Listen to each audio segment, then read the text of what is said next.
D&D. My name's Becca. I will be playing Elspeth the Bard, and I will let these guys introduce themselves in whichever order they see fit. Shall we go top down? Alex first. Yeah, hello, I'm Alex. I'll be reprising my role as the Sunblessed, the elf cleric of life. Pleasure to have you all. Hey everyone, it's Azuzu. I'm playing Copy, the rogue trickster. Sam, I'm playing Toto Halfpint, the Halfling Ranger. The group's DM for the night. And I'm Traz, and I'm playing Cloud, the Tabaxi Rogue Warlock. We are currently missing Amy, who plays Maka the Wizard. We're hoping she'll actually manage to join us today. She's just running a little bit late from work, so. And I believe Traz is doing our recap. Yay, recap. If I'm correct, last session we went to see Miranda Killard, who chose to do a very hilarious joke of pretending to shoot the whole group with crossbow bolts to have them explode into small fireworks instead. After a little joke and not so much with some of the party, she introduced us to Percival and Vexalia de Rolo, who came and congratulated us on our safe return of the slaves who were kidnapped, bestowing the sentinel bow to Toto for thanks, and a little bit of awkwardness between them and Copy, who chose to go invisible when they entered, and unbelievably managing to notice her. And after they left, finding out that Keyleth and Percival, if I'm correct, both had assassination attempts on their lives, explaining why their tensions were a little bit high. So, yeah, doing what our group does best of upsetting people, being friendly, making up for it, and then upsetting them again and starting a whole cycle. After which we all divvied up a little bit. I believe Azir and Toto went to Azir's temple, while Cloud and Elizabeth went to Cloud's sister's orphanage, and Copy and Maka, I believe, went off and did a few bits on their own. After such, Elizabeth took Toto to a brothel she knew, with Copy escorting her, and Maka, which she got Toto and, well, Toto a nice little evening with some lovely ladies. Maka found herself a gentleman that they spent the night with. Sorry, getting attacked by a cat. And Cloud and Elsbeth had a heart-to-heart on the ship they are sort of held up, using as a base of operations or just living in for the time being. And Copy was being a little bit stalkerish, going into Elsbeth's room and hanging out in there. And if I'm correct, we left off with everybody getting a long rest. That recap did not paint me in a good light at all. You were being a bit stalkerish last time. Hey, Maka, Amy. And our wizard joins the party.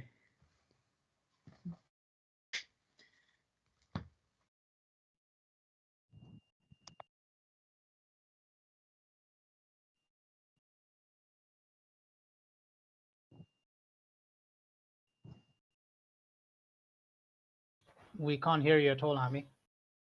There's a strange whining noise, but no voice.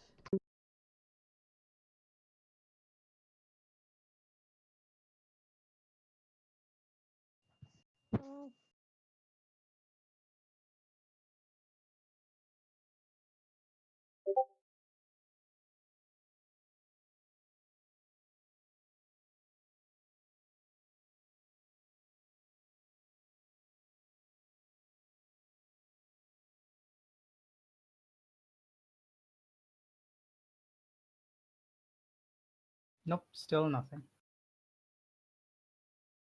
Shall we hand over to Scott then? Yeah, Amy will get herself sorted and hopefully join us soon.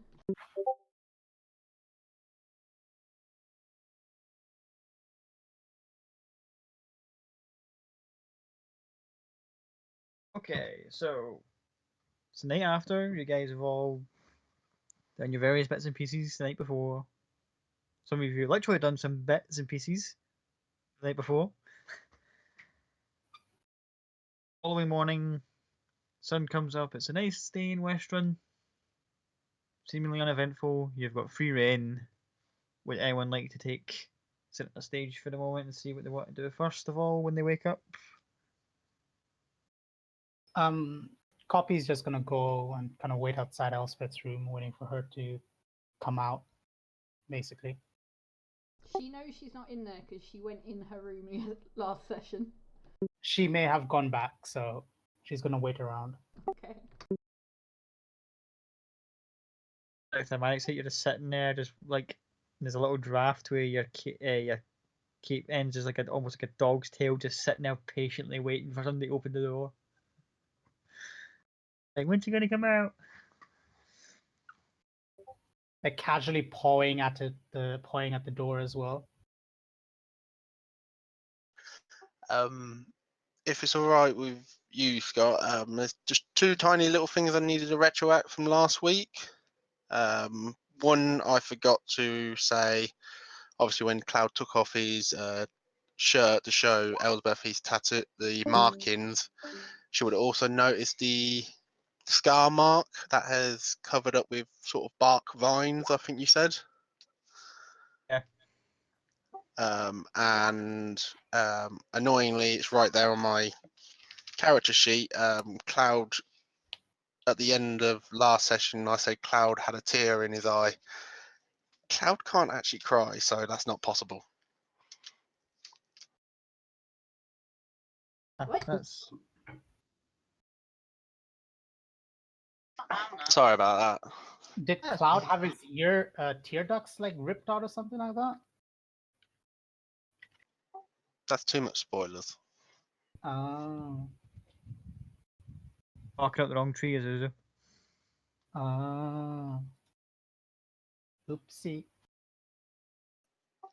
But yeah, that's just two little things that I completely stepped over last week.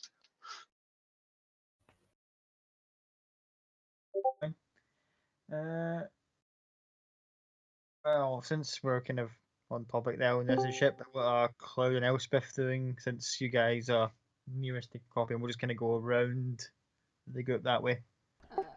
Elspeth is. I'm assuming there's a desk in the captain's chambers. Yes. So Elspeth is just in some very comfy pajamas, hair tied up in a ponytail, and she's saying words to her quill that writes, and then she's copying them in her book. She's trying to teach herself to write very quietly so she doesn't disturb Cloud. Quill responds to you various different words, just going away, and then you try and copy it. With varying degrees of success, you kind of still get the learning curve just about.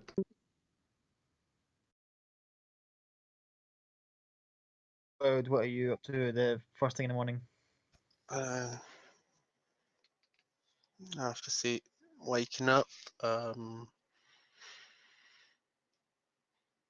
Not to disturb Elsbeth too much. Cloud will probably, I don't know if I can, but he'll probably have a concentrate on the blade stuff again, on the psionic headband.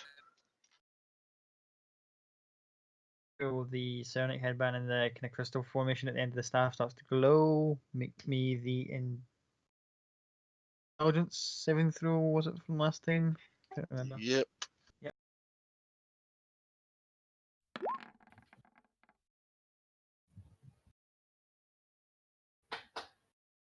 Oh.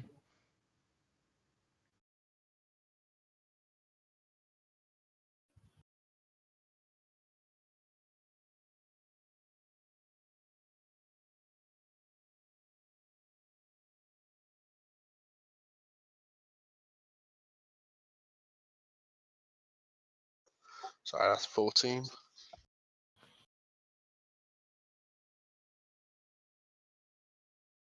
You kind of glow. You can feel almost like whispers in the back of your mind, and then suddenly your temples start to feel like that drilling sensation comes back again, and there's a sudden backlash.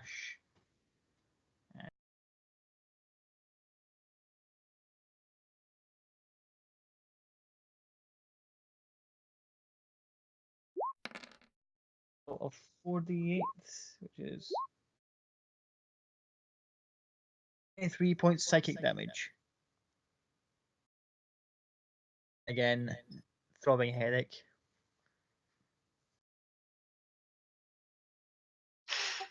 Just sit there like, What are you that doing? did not work. Hospital jump out of like oh fuck, I didn't realise he was awake kind of thing. I go, what are you doing? What didn't work? Sorry, my dear. Didn't mean to disturb you. I was trying to connect with the, and he taps the little crystal on the end, pointing at the little headband inside. That's probably the glow starting to dim.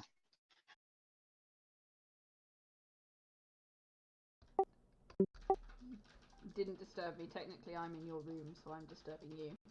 But have you given yourself a headache again?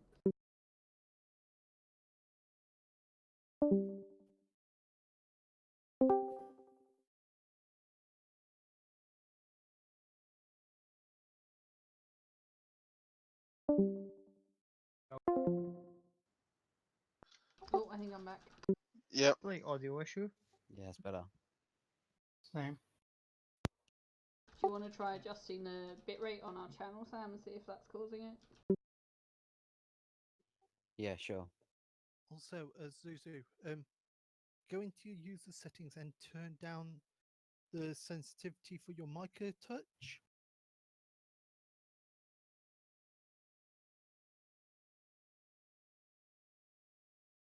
While we're Is it- fixing our Huh? issues, should we see if Amy can actually speak now?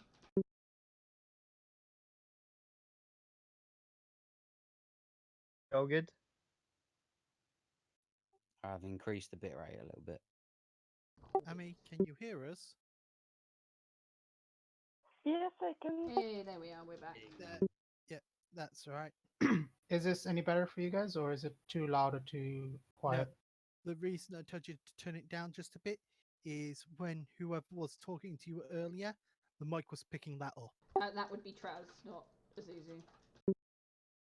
Oh, I thought there was a woman talking, and Zuzu's was lighting up on mine. Mate, you would know if a woman was talking and my one was lighting up. I should tell you fuck off. Yeah, probably. Sorry, that's a really bad reflex. Really bad reflex on my part. But I missed the last thing Becca was saying. So I believe she went. Well, technically I'm in your room, so it's me disturbing you, not the other way around. But have you given yourself a headache again? Unfortunately, yes, it seems to be. It's not as easy to connect to as some other items.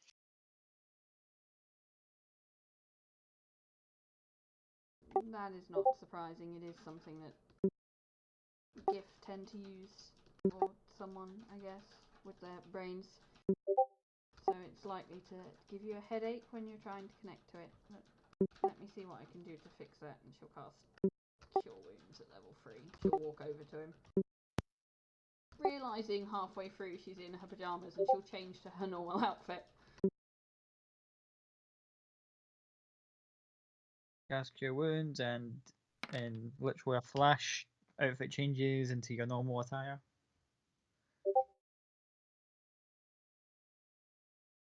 You get 14 points of healing, so not quite as much as you took, but hopefully that's enough to at least ease the headache. It is, thank you, my dear. Yeah. Takes away the throbbing sensation. It's now just a kind of very faint kind of. Oh, I wasn't Dull aiming thud. to take away the throbbing sensation, Jesus. Okay, we've started this again. Kick it off early. Hey, it's not me who started it this time. The last Well, few sessions, it's there- not been you that started it at all. Well, we can now establish very firmly in canon that it is possible that Cloud will have morning wood of some description, just not the kind normally think of. And, you know, nice hard Hey. pieces.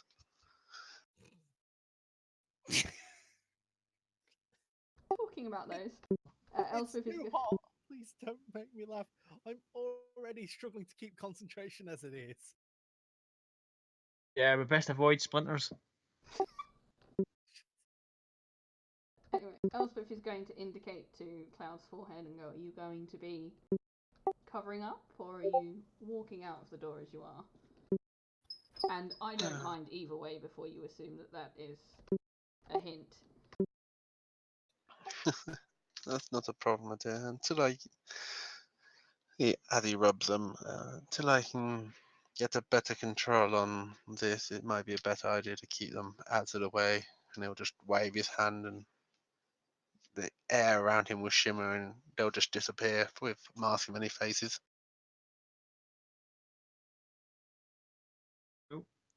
Disappears. Well, your secret is safe with me. Should we see if the children have returned? Do we have to? I was enjoying a quiet evening. All good things must come to an end. It allows you to appreciate them much better. True. Let us go and make sure the kids have not caused too much mischief. Oh, bollock.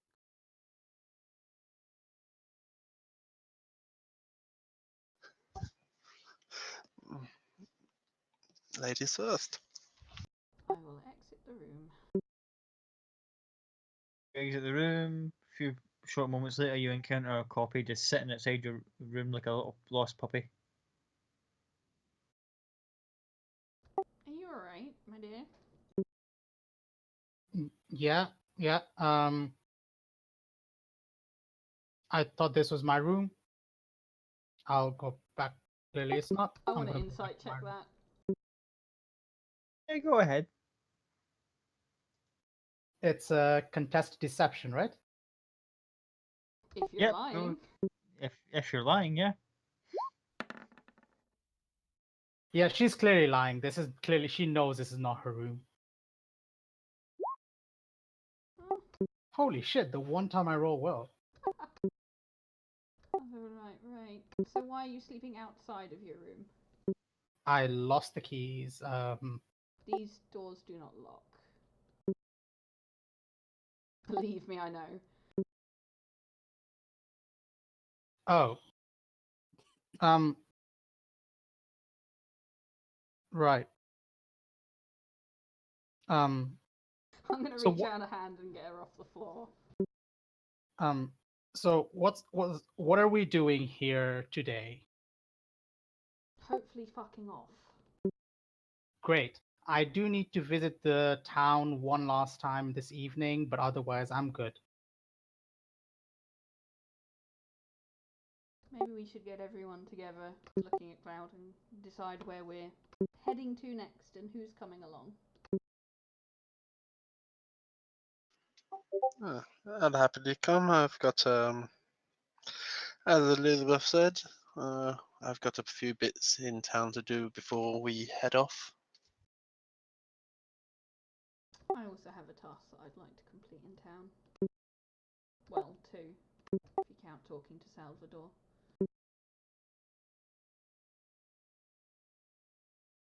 Shall we? So those on the ship wish to depart together and head back into the city of Westrun. Yeah. I was going to see if our friends are on the deck, if they'd returned from their fun. Take a look around, have a wee quick gander around the ship. No one's around.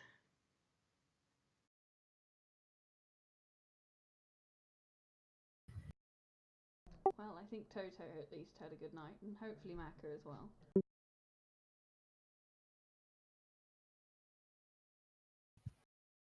Oh, actually, 2 seconds. I need to go pick up something from my room. I'll be right back, and she'll turn around and walk to her room very quickly. And I assume when she goes to open the door, she'll notice what she thinks. What I'm assuming she'll notice. As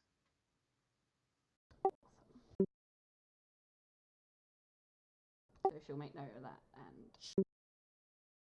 walk back out the room and go back to the group. Ooh, in the time that Elspeth's not there, could I just have a quick chat with Cloud? go ahead. I'll kind of approach Cloud and kind of nudge him and say, I notice you know how to kind of summon a lot of different animals. How do you do that? Cloud will pull out the whistle he bought. Well, this helps with one. Tap it and a little spark, and the flying cat will appear on Cloud's shoulders. Magnetism shows up. Is there no other magical means you can do it without using spells? No, without using items? You see Cloud sort of look at his arm and sort of zone out for a second. Yeah, maybe a couple of ways. Why? Nothing. It's just curiosity.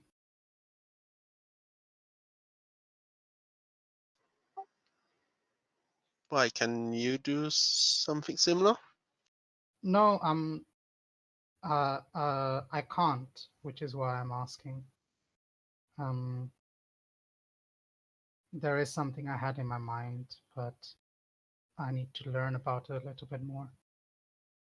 I'm not as gifted with the arcane as you guys are.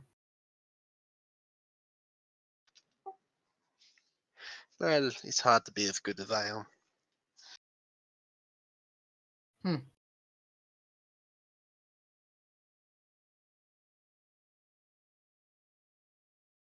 Yeah, that's it. I will rejoin them just as they finish that conversation, I would assume. The last few things I said, you just walk back into the conversation, just ready to go. And I will quickly cast message to Cloud and go, someone was in my room last night. Telepathically, she will receive. Well, I don't believe I heard anybody that I didn't recognize on the ship, but it was lucky you were with me. But we'll keep an eye out, just in case. Yeah, good idea. Now then, shall we be off? Yes, let's go pick up the rest of the children, shall we?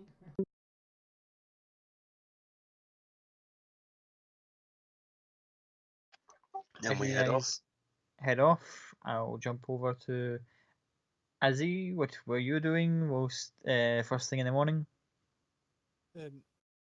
Basically, morning we'll be getting up,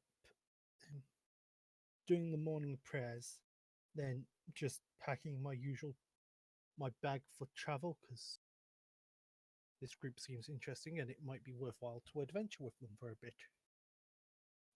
So once he's done that, he'll leave the monastery and start heading towards the ship.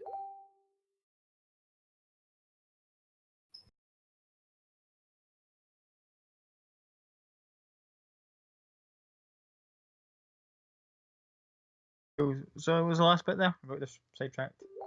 Where something that came up on my phone there. Yeah, no worries. After he's packed his stuff, he'll leave the monastery and start heading towards where the ship was parked. 10 minutes whilst into your walk, you'll eventually just like bump in. You'll see Cloud, Elspeth, and Elizabeth heading towards you, just as you're passing to from one end of the district to the other. Good morning. Morning, my friend. Have a good evening. I rested well, thank you. Where are the other two? We are just going to go pick them up now. Oh, may I join you? Of course.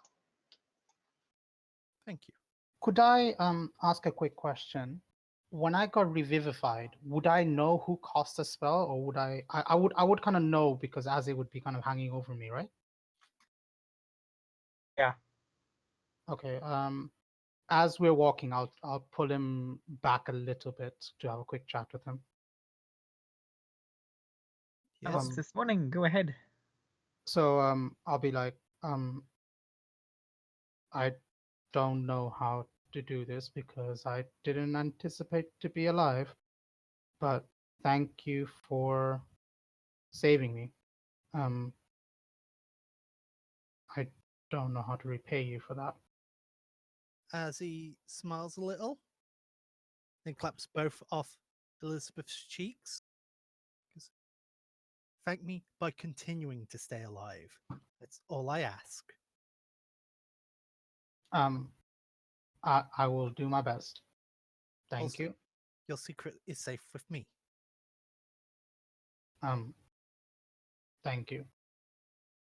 No worries. Everybody has their own issues. I just choose to look at the more positive side of life. And the best positive there is, everybody lives. Thank you.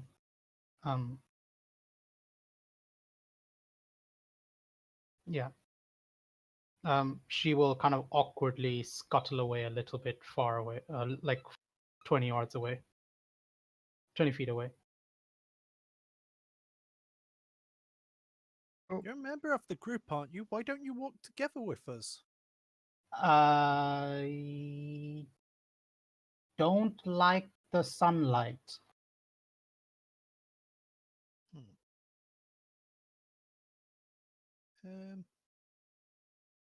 Okay. 1 second. Is there a shop nearby that might have parasols? I'm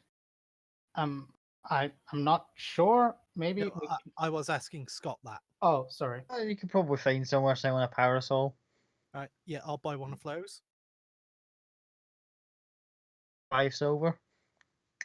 So the shopkeeper just goes like that and does it, and it's got like a black and white spiral pattern on it. There you go. Yeah. I give him a gold because I don't actually have any silver. I only have gold on me at the moment. Takes the coin with biting it. Legit. Hand you the 5 silver change. Yep. Then I hand the parasol over to Elizabeth. Here, this should block the sun for you. Thank you.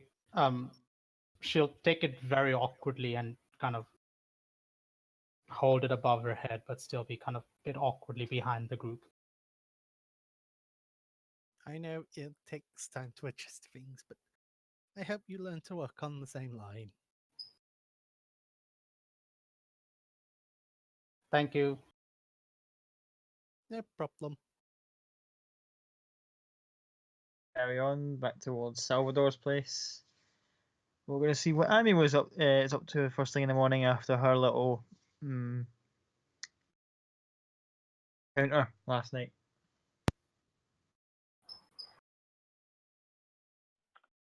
So morning. The previous night, you decided to take a rather strapping fellow from Salvador's gentleman's club, and after a little while chatting, decided to take him back to one of the rooms for a little bit of rest and recuperation and extracurricular activities. You do look around, and several parts of the wall have been, of a nearby wall have been covered in scorch marks. Other than that, how do you wish to proceed for this morning?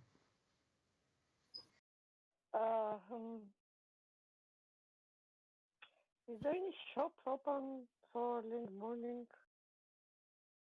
Yeah, shops will be all opening up in the next hour or so. So a couple have already opened up early. Marketplace isn't too far away. I want to go to the tailor shop because I want to buy a new dress for me. Your gentleman friend gets all these things up and leaves. And at any point you wish, you can do the same. You initially go to gather your stuff and go to leave Salvador's place. There's kind of like a housemaid kind of walks in, goes, looks at all the scorch marks in the walls, and then looks at you and says, "That's gonna maybe incur other charges for the damage." And there's that sort of smooth voice of Salvador coming from behind, just going, "It's on tab, don't worry. She's a special guest," and he just kind of walks past with a really smug grin as he walks by you and gives you a sort of wink as he kind of just carries on.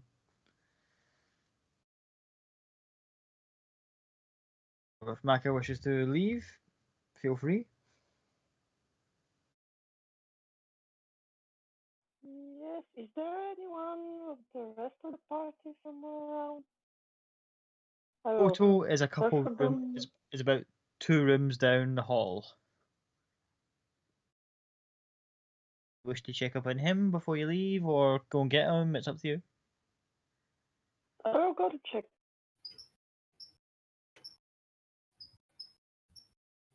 You go up to his door, quick knock on the door. There's 3 straight taps. Don't. Toto, Yep. what are you doing this morning?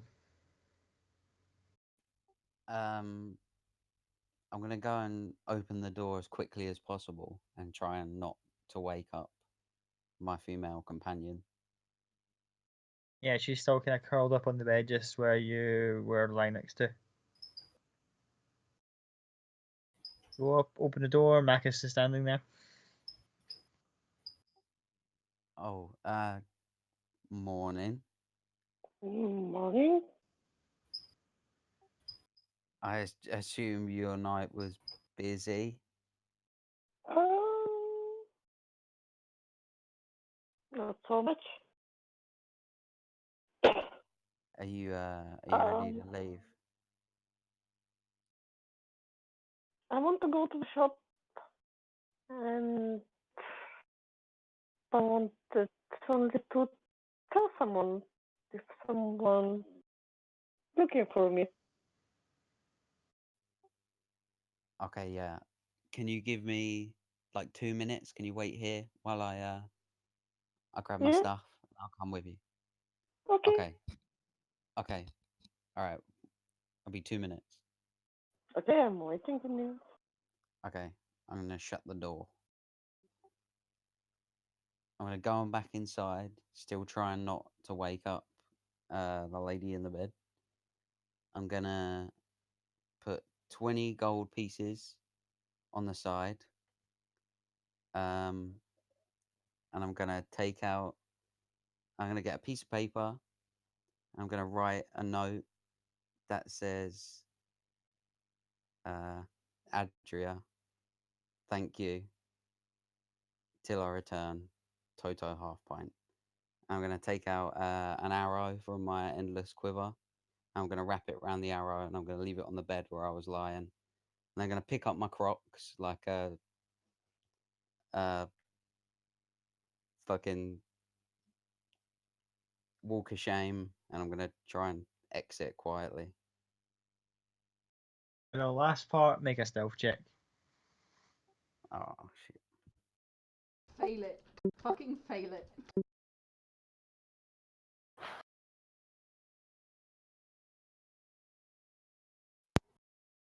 Come on, full on your face, full on your face, full on your face. Damn it. Fuck. With typical sort of halfling grace, just gather your things and slowly and surely, stealthily, just make your way out of the room. Before you close the door, you can just see like a very slight stirring on Adria's part. She's kind of just like lying there, just like getting comfy on the pillow. I feel like it was the right thing to do. All right, yeah, I'll leave. I'll leave with Maka. Just gonna follow her wherever she needs to go.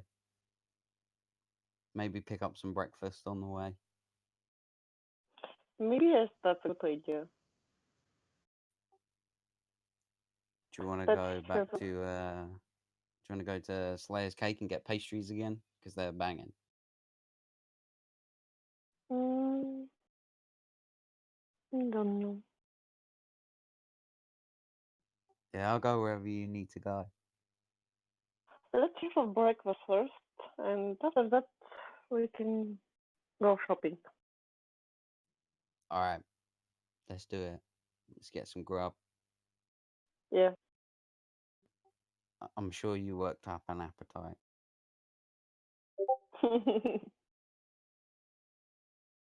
As you both are heading out, you see Salvador just kind of sitting in an armchair, just reading what looks like a very heavily gilded book. He just kind of gives you both a subtle nod as you both leave. Goes, "Until we meet again, my friends." Yeah, I just want to say, you're I don't know what she is. I don't know what her position is here, but Adria, she's she's pretty good. You should look after her. As you say that, she's pretty good. You just see the eyes just dart up from the book towards you, and he's like, "Oh." Book No, shuts.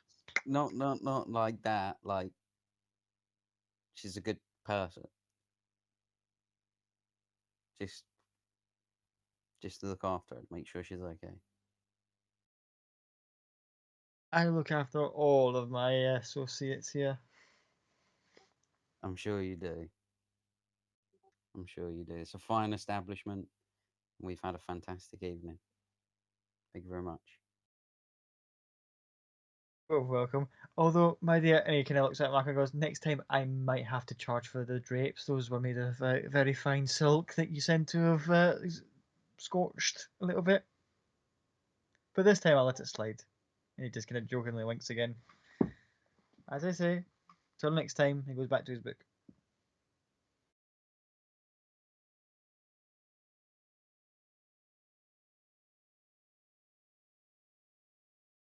Both exit, door shuts behind you, and you think you were on your way to the Slayer's Cake? Yeah, just anywhere we can get breakfast, I think. Cool. As you manage to get to the Slayer's Cake, there's 2 or 3 people ahead of you, just like like guards coming off shift, getting ready to go. Like, "Oh, I can't wait for a couple of those cakes, man." But she's like, "Did they put something in the food? Did they put something in the food?" And you go, "Jerry, shush. It's just good cake. Go, just get one and go home." And as you guys are just like ready to get served, you just spot your companions starting to walk by.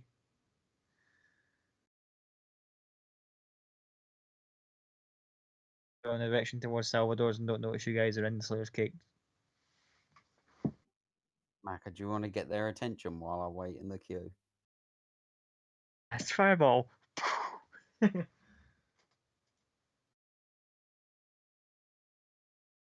have a new spell.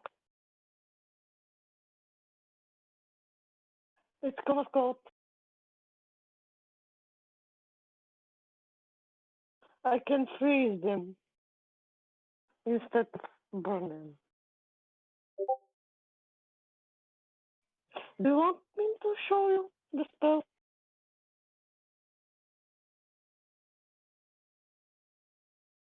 What was that?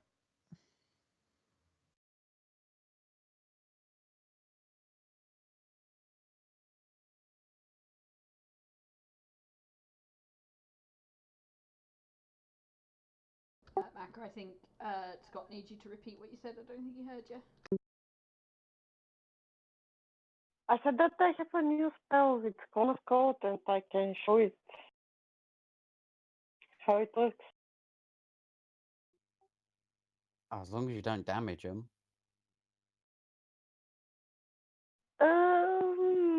Maybe just a little cold.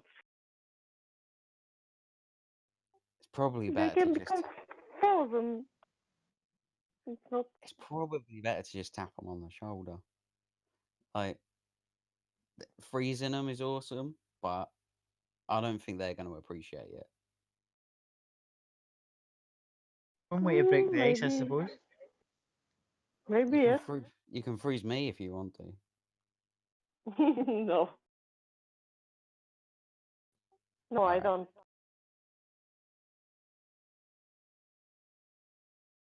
I'll say as you guys are kind of talking amongst yourselves that I believe it's Cloud with the like silly high passive perception. Yep, 20. I can get on the earpiece to Azzy as well. Yeah, Cloud's just 1 point ahead of me because I've got a passive of 19. He asked who had the highest. Ah, Cloud picks Yeah. up first, and then as he kind of like twigs that he's noticed something, and it draws attention, and you see the two of them just kind of back and forth with the Slayer's cake.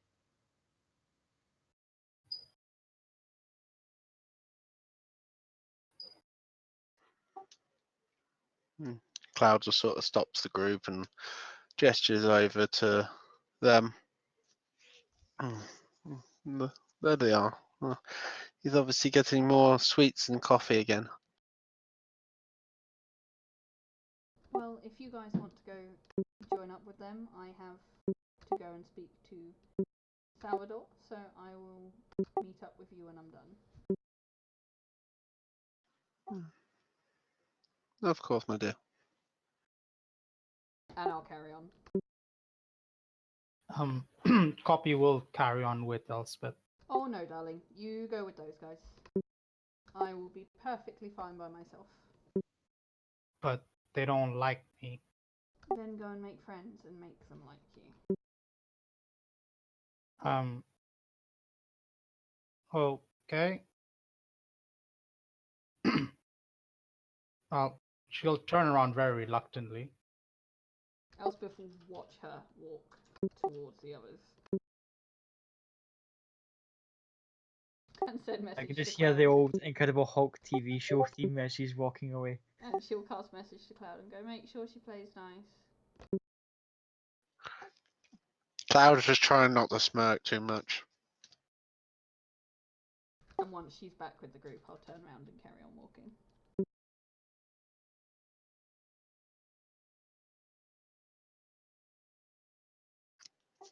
Come on, puppy. Yeah. She'll be alright. She's a big girl now. Are you As you sure say that, you see someone at the corner of your eye walk past and go behind the till at the Slayer's cake. It's the gentleman that Maka had the previous evening. Turns out he's one of the bakers. Just kind of looks up and just kind of just blushes a little bit and goes, I'm going to go in the back and just like roll some pastries. And this kind of, his colleagues all kind of look at him as if like, is something going on between him and one of you? Or it's none of our business, sorry. And they just kind of like get a bunch of finished pastries and put them on the display.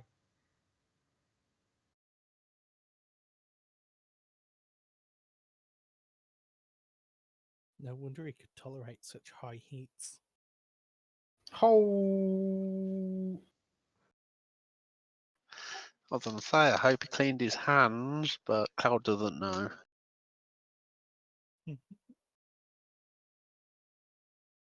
Let's just hope he's not suffering from friction burn.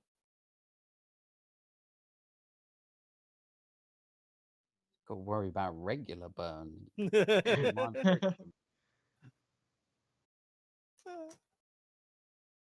If anyone wants to like just like throw in like 2 gold for around the breakfast with coffees and a couple extra things just then throw in, just like They'll all Yeah, get Cloud picked will for get each. it. Is all getting that all done. I'm gonna jump back to Salvador's where he's again just sitting there with his book just as Elspeth walks in. Good morning. I made much better with your presence by the way, and he doesn't need a look, he just keeps reading his book. All words and no action, my dear. How did it go? Last night was very busy, lots of newcomers, a lot of old friends and colleagues.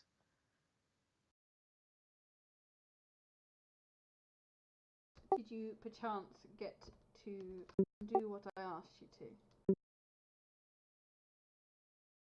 At that point, he just kind of takes a little bookmark out that's got the shape of a stylized Valentine heart and just puts it in the book, shuts the book over, puts it back on the shelf, and turns back and goes, I believe so.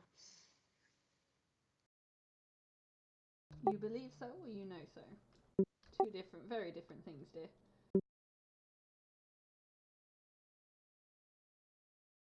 It's early days, but I believe progress has been made, as per request. These things do take time. Good. I knew I could trust you. So how much do I owe you? About that, and he kind of just like pulls over a chair. Just take a seat, if you won't mind. Of course. This sounds like it's going to be serious. Oh, serious, I think. Excuse me, and he kind of like gestures to the corner of the room, and you see Adria walks out. He goes, my dear, would you be so kind? My usual for the morning, and he gestures over to Elspeth. What would you like, my dear? I will just take a cup of tea, if that's okay. And he goes, the special blend, if you won't mind, my dear. And she kind of, with a spring in her step, goes, yep. He goes away with a little tray, he goes away in another room, and he looks back and he goes, like I said, progress. Oh, okay. Now I do believe you've made progress. That is fantastic. Doubted me? And he does that whole sort of like almost feigning in the arch and goes, I'm shocked. Oh no, you've had no faith in old Salvador. I did not doubt you for a second. I doubted that he would take the bait. At this point, he kind of regains his composure and goes, oh, but anyway, as I was saying. In exchange for this little favour of yours, I'm going to ask a favour in return. A favour you already know, or a favour you have yet to decide? Yet to decide. I am okay with that. However, when I give favours out, I do have a couple of conditions I put on them. At that point, he kind of gets comfy in his chair and goes, name them. One, I do get to say no if the favour you're asking is unacceptable. I don't like to do certain things and will not be made to do them. But the favour will still stand. If I say no, it will just be a different favour you need to ask of me. At that point, he kind of just gently gnaws at the bottom lip for a bit and goes, and And the second one is your favour is with me, not with anyone I'm choosing to be keeping company with at the time. I may include people if I feel the need to have a hand, but inevitably the favour that is owed is mine and not theirs. that one's fair. That one's fair.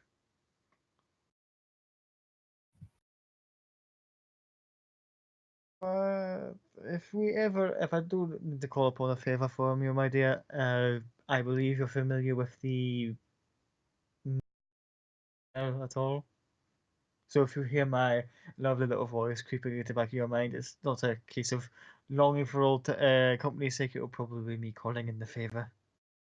That is absolutely fine. If you don't get a response, you will do. It'll just be that I'm in a situation where I can't respond at that precise moment in time. I would hate to be distracted by your adorable voice enough to get myself killed and not be able to return the favour.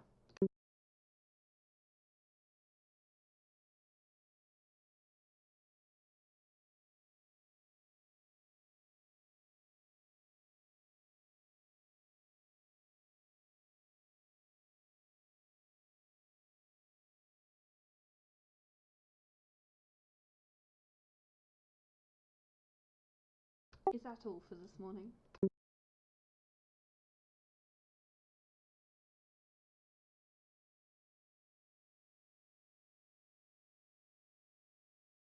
You came to me, my dear. I believe that is all I wanted to say, was just to make sure that our arrangement is ongoing. Of course, I shall listen out to your voice, but right now I have children to go make sure they don't make mischief. There's something to say about the toad. What did the other gentleman call it? Although I like to, and he kind of just stops himself and goes, "Flatter, that's what it is." Ah, just as Adria walks in with his usual morning thing, which is a little croissant and a glass of wine. But thank you, my dear. And the lady, and she comes over with a very fancy looking teapot. Can I check what's in the teapot before I drink it, please? Go ahead. I don't know what I need to roll. What do I need to roll for checking what's in the teapot? Roll an investigation check. 16, not bad. You open it up and kind of inspect it before you taste it, and it's got a very floral bouquet to it. It's essentially lavender tea. Cool. I will pour myself a cup and go, well, it would be rude not to have a cup of tea. I'm sure Cloud can keep the children entertained for a little bit longer. And I will drink my tea. And cut back to Cloud, just like half the party is just drinking, like eating cookies and running all over the place, and he's just kind of crying in the corner.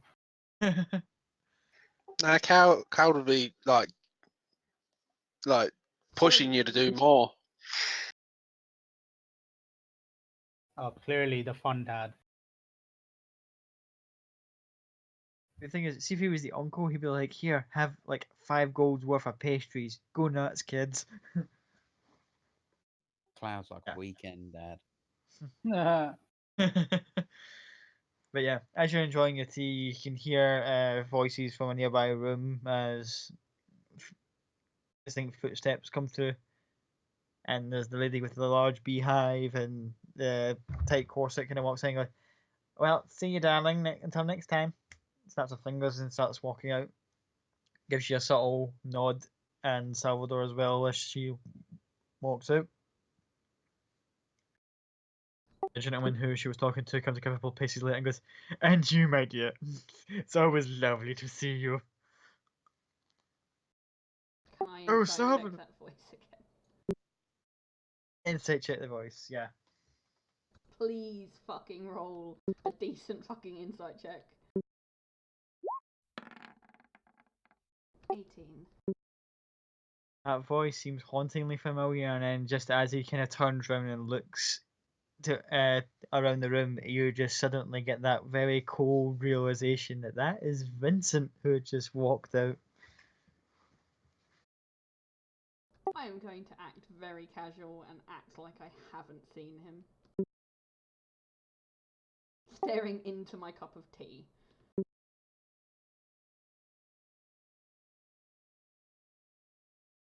And just before he was leaving, he goes, "Ow! Yeah, I almost forgot. Salvador, my friend!"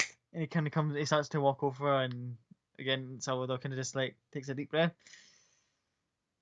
"Yes, let me.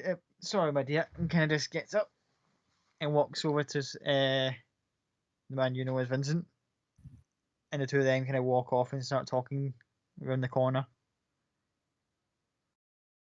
A few moments go by. Can I try Sorry. and hear what they're saying without getting up? Perception check.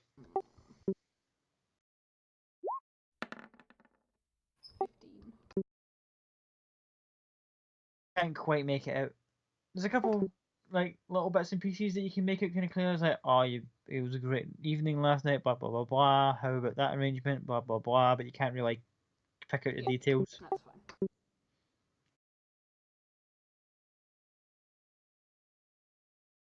And a few more or two passes, and Vincent leaves,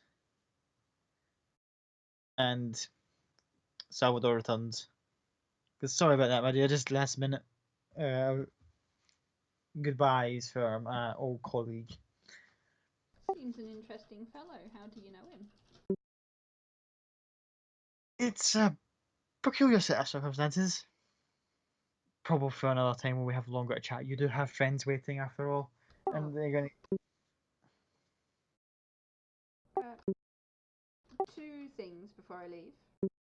One, do you happen to have a teleportation circle in your basement for your more exclusive customers to get in and out? Just means I'd be able to get to you very quickly if you wanted the favour.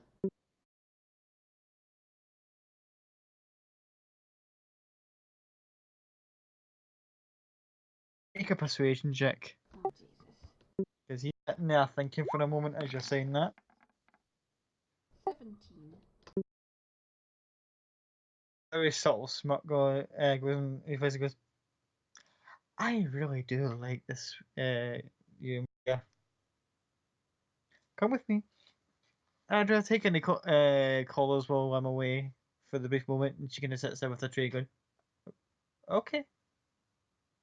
See you later, ma'am. And she kind of gives you a kind of half curtsy with the tray still in her hand. See you later. Thank you very much. Takes you around with the bottom part of the staircase and leads you down like a sort of side door and goes, this is for one of the more exclusive club entrance, and there's like a door, a double-sided doorway with very strange looking snake like effigies on it. Reaches into his tunic and pulls out a key, again shaped like a cobra, because best not to dwell on a decor. It wasn't my choice. Opens up the door, very eerily green lit, and goes, again, I'm not the interior designer, please don't judge. And kind of goes, follow me. You really do need to get it redecorated. Oh, it really gives off a really bad vibe, but some of the clients seem to like it, so I don't bother. And after a moment, he leads you into one of the other chambers, and it's very weird. Just gives off a very bizarre vibe. He goes, ah, here it is. And looks into the corner, and again, there's a teleportation circle. I will really quickly jot that down into my journal. Now, AK goes, condition on using that. Only for when I call. Any other time someone uses that and they're not a member of the club, I will not be held responsible for what happens. Oh, of course, darling. I've got somewhere else in the city that I can teleport to if I need to. This is just to get me to you quicker. Oh, and the second thing you wanted to ask, as he starts to take you back out of the exclusive VIP area. It was less of an ask and more of a warning. Be careful around him. He is not what he appears. If Miranda finds out who he is, you are likely to be in trouble. Understood.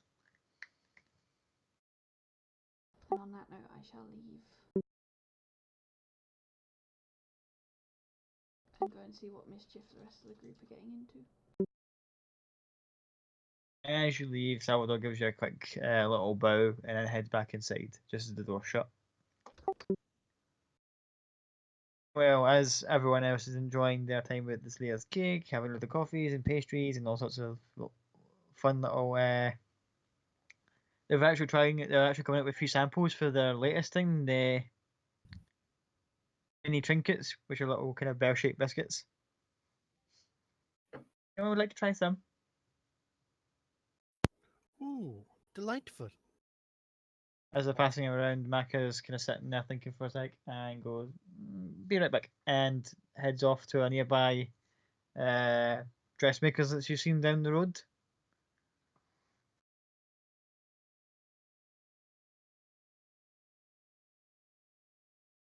Tailors are inside and dressmakers are all in today, and it looks like there's no one else currently inside the building. Does Maka wish to enter?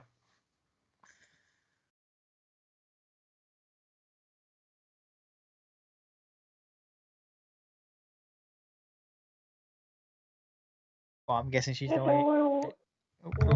Yeah. I'll be back as soon as possible with the new dress on me. I will stop wearing my armor.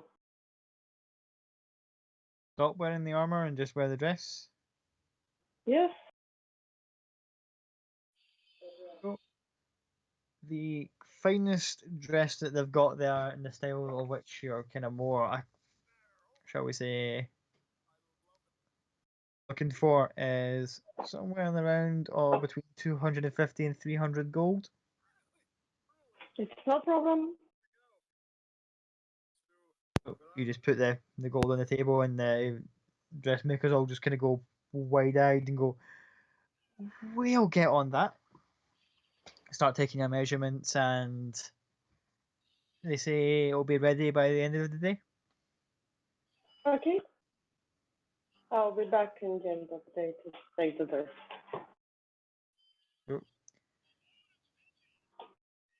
Hey, would you like any particular color pattern or sequence or design or anything on it, including in the charge?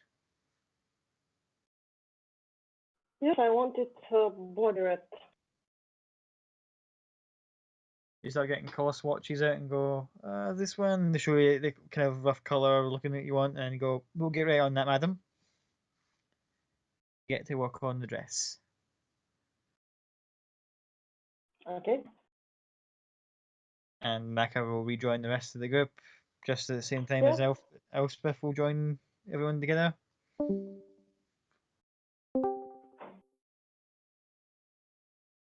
What's Party's all what's reassembled. Toto doing? What is Toto doing, Sam? Just eating pastries and drinking coffee. Is The he kind fact of that no, sorry, after sorry? Is he kind of by himself in a corner, or just kind of like a child sitting right in the middle of the place?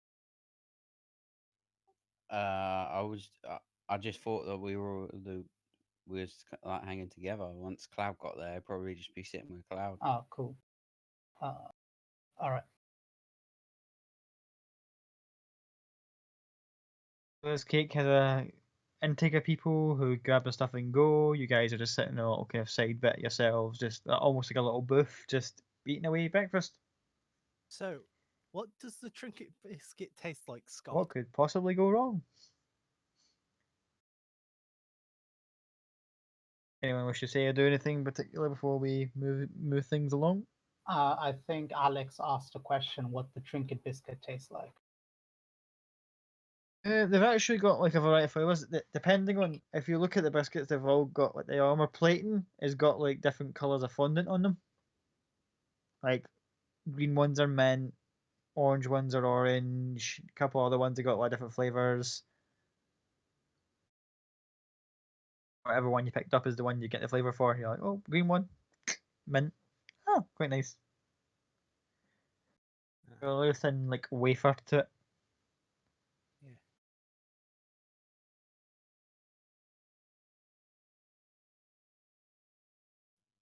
How was everyone else's night? And unfortunately, I had a bit of a headache that's gone into tomorrow, today. But apart from that, it's quite peaceful. Oh, are you still suffering from that headache, Cloud? A little bit, yes. It is persistent. I pull out the wand of creamy healing and start like No, tapping. no. No. You gonna ice some of the biscuits? I do apologize for this. I'm going Oh to be. god, the image in my head. I do apologize, Cloud. I'm going to be. Also, Alex, I can see your thing flashing, but I can hear nothing from you. Yeah, you're very quiet. Can you hear me now? Yeah, Jesus, much better. yep, now I need to That's turn you it. down. Sorry, I just moved the mic closer to my mouth. That's all. Give me a sec, I'll try something on my end. There's Scott again.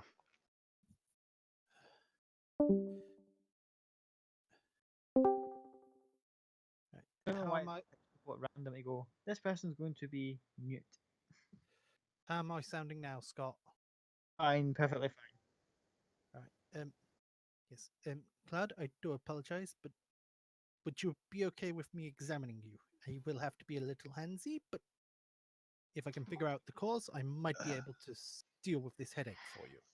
I appreciate the offer, but Elizabeth saw to me earlier, so I'm fine, thank you. I've already been Oi, oi. handy. Okay, but if it persists for more than a day, come to me. I am medically trained after all. I might be able to give you an ointment or a medicine to actually cure it rather than using magical means.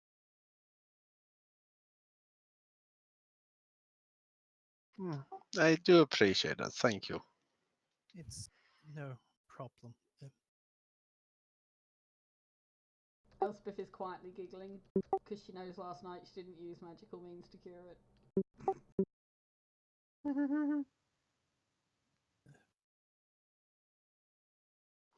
So is there anything anybody needs to go get or wants to go have a peruse? Yeah, I do want to go and look for something. I also would like to go and look for something.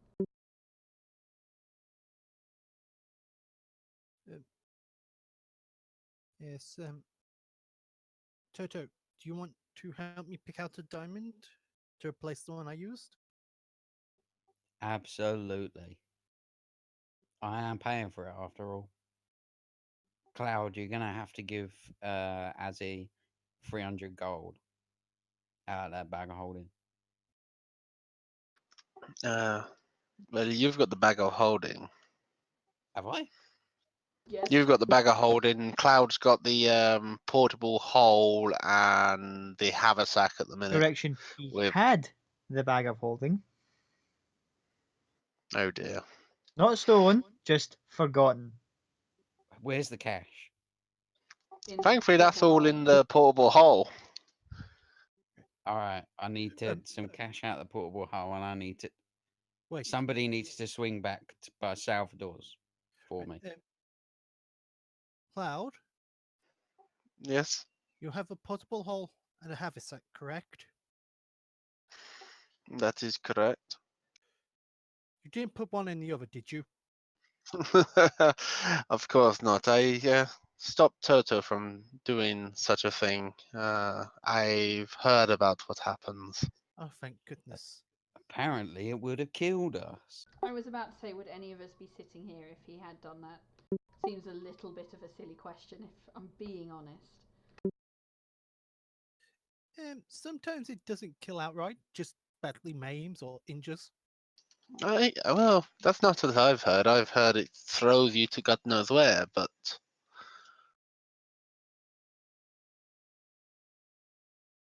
There are stories like that. There's also stories of people literally be turned inside out.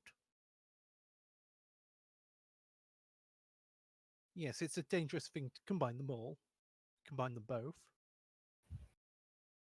But if ever we need to kill something that seems unkillable, it's an option.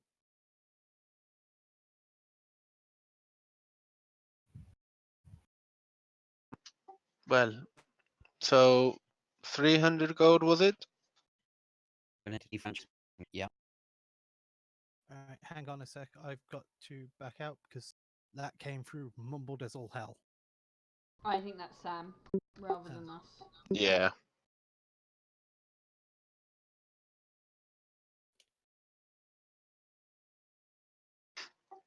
But 300, correct? Sorry. Yep, 300 is what you asked. Right. Cloud will take 300 out of the haversack.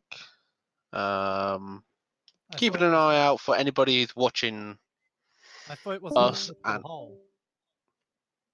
the group's money is in the portable hole. Cloud's taking it out of his haversack, his money out of his haversack, because it's a bit awkward to open up a portable hole in the middle of a cafe. Is that any better? Yeah, Yes. Much. that's much better. It doesn't sound Much like better. literal gibberish now. I made it in on the microphone input.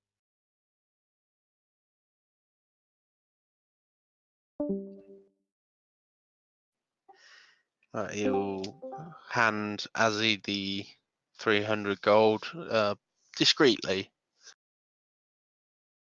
And I put it away as discreetly as I can. Thank you. Elspeth will cast a message to Cloud and go, you may also want to give him my old headband. Might make him useful, other than as a healer. Well, if we can all, after we've had our little, well, there's a couple of items we have that he can choose from. True. And Cloud will shimmy over and say to Azzy a bit quieter, we did receive a couple of items from, well, when we left on the gift ship. I have I think it's a circlet of blasting and a ring of shooting star. If you're interested in either one. Yes.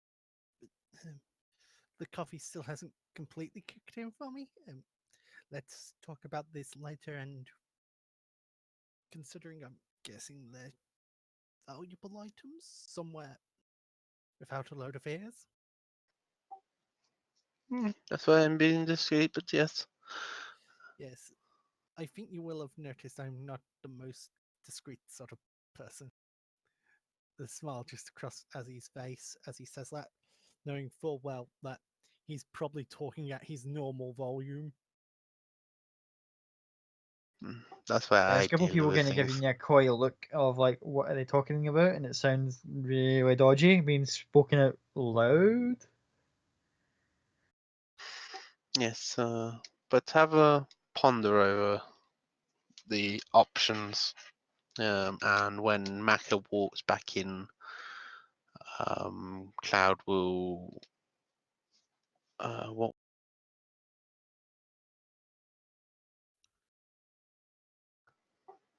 Cloud will go to Maka and say, we also have a couple of items that you might find interesting, my dear. But we'll sort them out when we get back to the ship. Okay. So, few people need to pick stuff up. Shall we Excuse me, get off excuse before? me. Is someone coming up with a little box coming towards the your table with it? And she reads a little card. Goes, I'm looking for Elspeth, Cloud, Mac, and she just kind of reads to most of the party names. That would be us. Oh, good, because I was already asking, and she's like, the little card's got like descriptions of everybody next to them all, like, you know, elf bar, blonde hair, blah blah blah, tabaxi, grey fur, all the descriptions. Oh, package for you guys, special order, and kind of just puts it on the table. Have a nice day. I hope it's not one of Toto's packages. I'm also concerned that we've just received a random package on our table when I almost bumped into our least favourite wizard today. I don't think I know many wizards. Vincent.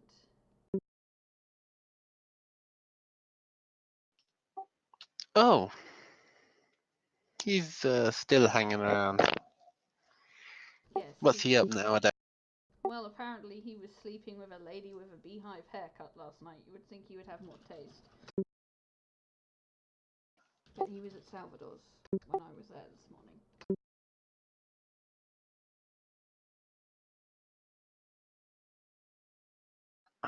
Okay, maybe a bit more reason to get out of town.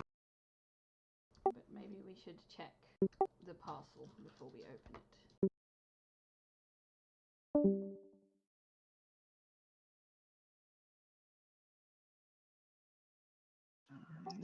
Maybe we should take this out of the public's way.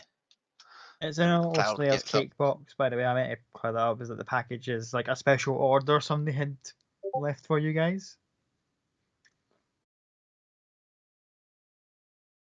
I'm still concerned by it. Who the fuck knows what's in this Slayer's cake box? Cloud sort of pushes it over to Elizabeth. There you go, my dear. You can have the honors. Okay, can I open the package? Okay. I guess Amy will just snatch it from in front of Elizabeth. She's kind of reaches over, yoink, opens it up, and there's a little cover over it with a little card.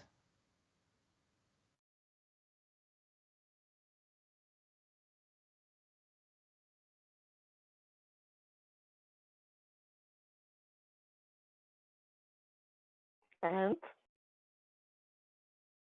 There's the card. There's a little bit of cover. Do you want to move the cover out the way, or read the card?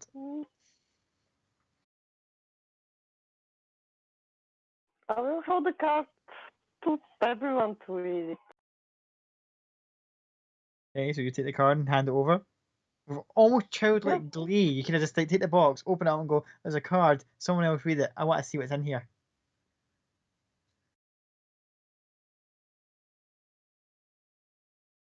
Open- I'll take the card, I guess. What's it say? The card says, "Since you're all such a treat," and it's signed with a V. I'll pass to Elspeth.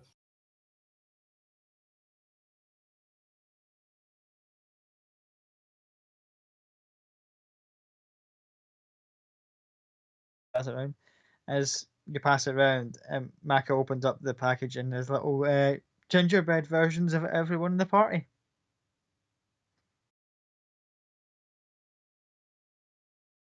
There's a Maka, there's a Cloud, there's a everybody, including an extra one that's broken half. Firstly, what does the one broken half look like? And secondly, were the copy for Elizabeth, does it look like Elizabeth as the bounty hunter, or does it look like copy? It looks like copy.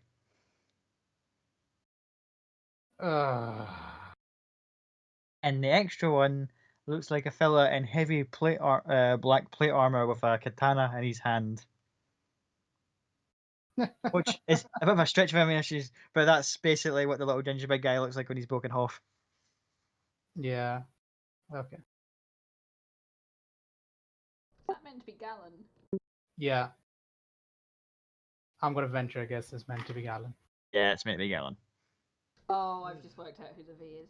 Fucking asshole, I swear to God. Who's V? The reason we need to leave this town, and we need to leave it now. Can I leave? I didn't.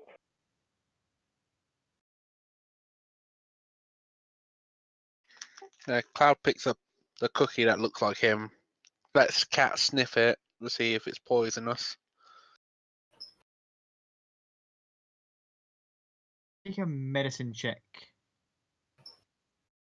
And Amy, we couldn't hear what you said right at the end.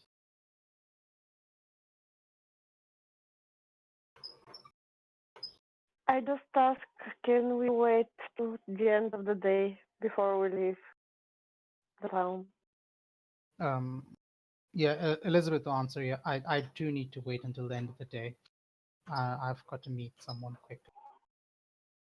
Well, let's make sure we stick together.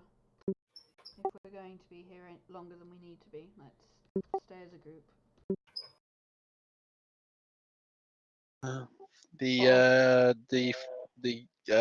Trism can actually sense if something's poisonous or such just by smell.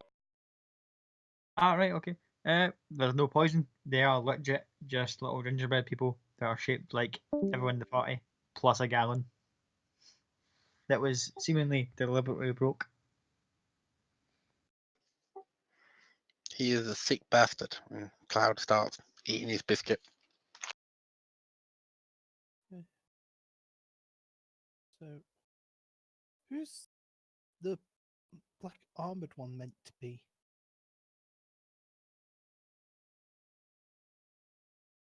I don't believe I've had the pleasure to meet him yet.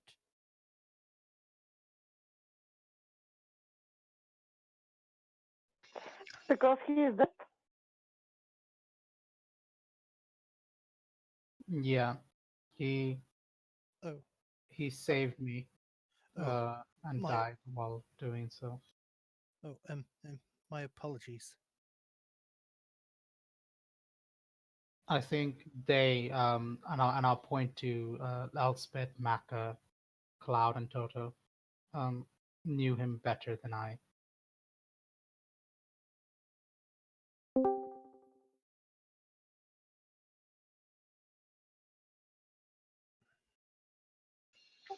He was. He had the. He tried to do good. He had a good heart, but I don't know how long you were in Westrun before the whole GIF attack, but did you ever hear about the disappearance of some children? Yes, some of the paladins from my temple went to search for them. They left Westrun in search. Yeah, let's. The children were grabbed by creatures called an oni, and they seem to be under or work for this Vincent, along with another oni and at least a dozen elemental type creatures, invisible things. That is most. Mm,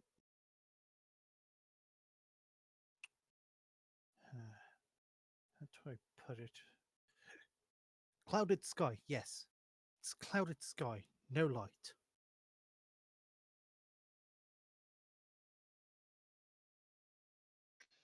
Excuse me?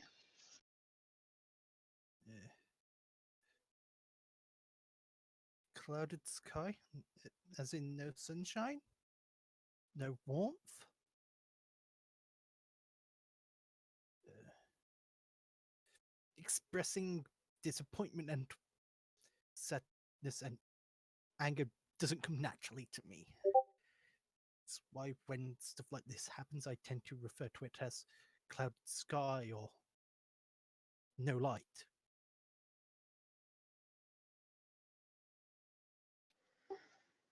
Hmm. You remind me of. Yeah, sorry. That just reminded me of my family back when I was growing up. But no, sentiment is generally about the right.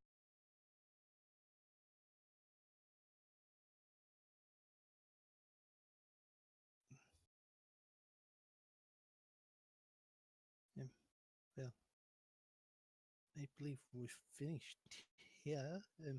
Shall we head out to get what items everyone needs? Yes. Let's just keep a extra eye out, just on the off chance. But let's be off. I will very subtly cast a minor illusion of what Vincent looked like this morning. Just very small in the palm of my hand and go, this is the gentleman you need to keep an eye out for.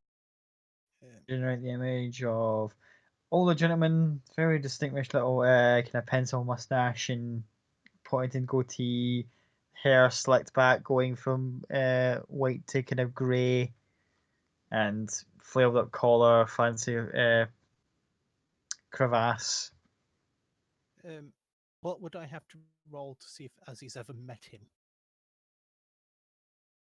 Roll a history check. See if you've ever encountered this gentleman anywhere before. Oh, hang on. He doesn't normally go by Vincent when I meet him. What was it? You know, a nat 20 could still have been a no, right? Yeah.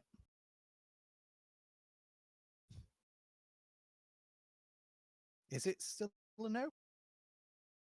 Sorry, I just had someone out of game. I have someone who's just started Critical Role, having a bit of a panic after realizing something about Percy. It's so fun to watch unfold. But yeah, back in game.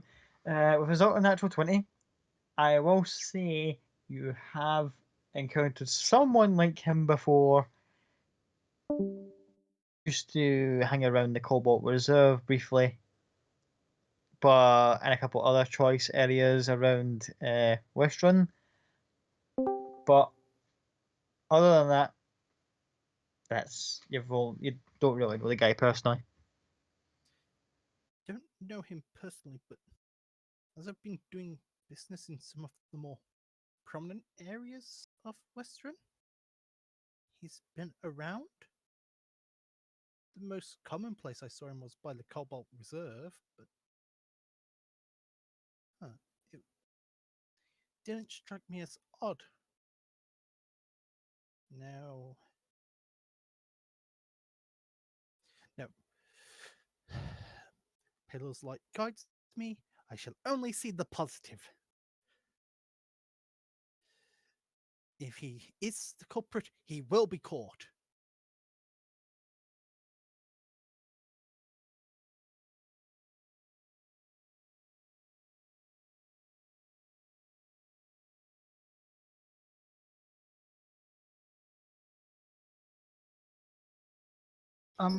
Scott, approximately what time of the day is it? Have we kind of been mulling around here until like afternoon, or is it still like early morning? Well, not early morning, but morning. Morning, just peeking into almost lunch. I'll kind of talk to the group. I'll say, I need to meet someone. It'll be at in the evening, but I need to go by myself. I don't expect to be much trouble, but I'll disappear for about an hour. Let me see.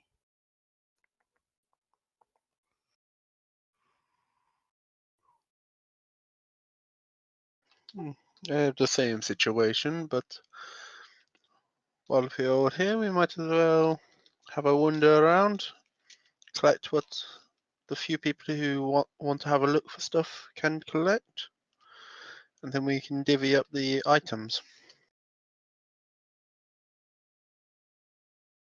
We also need to find a means of transport. We need to For what? discuss where we're going.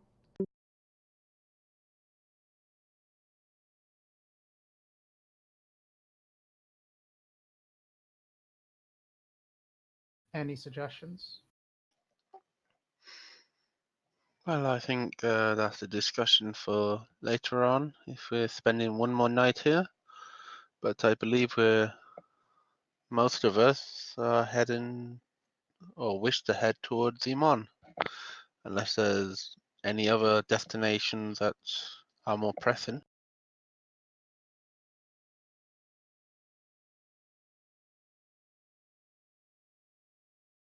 No, I think Iman would be an interesting place to go to. I've never been. I'd like to go. Elspeth knows that's a lie, so she doesn't even need to insight check that. No, Dodo's never been. He's honestly never been. Well, she'll assume it's a lie because she knows where your brother's from then.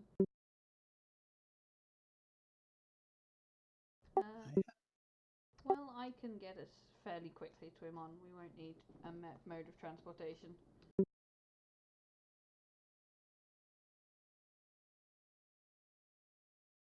if that's where we decide to go.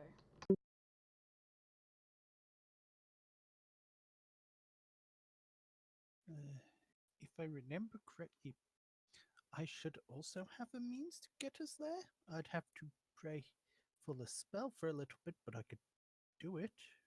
It's fine, I can get us there.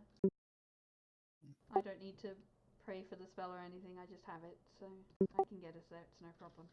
Yes. So, yes, before you two leave, if you're going by yourselves, will you at least allow me to cast some form of protection on you before you leave this evening? Is as a kind of addressing Elizabeth at this point? Elizabeth and Cloud, as I'm looking at the both of you.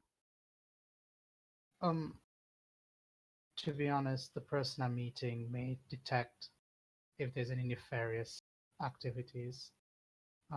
Perhaps if you give it to Cloud and or Elizabeth, sorry, or Elspeth. This isn't nefarious, it is simply protection. It's so that I know if anything does go horribly wrong, you won't die instantly. No, I won't. I don't intend to die tonight. Good. Thank you for the offer, my friend, but there's no. Shouldn't be any danger. I'm just going to see some old friends to hopefully pick up some extra equipment. Very well. And I don't plan to be going anywhere by myself, so... Excellent. Are either of you two trained to use a short sword?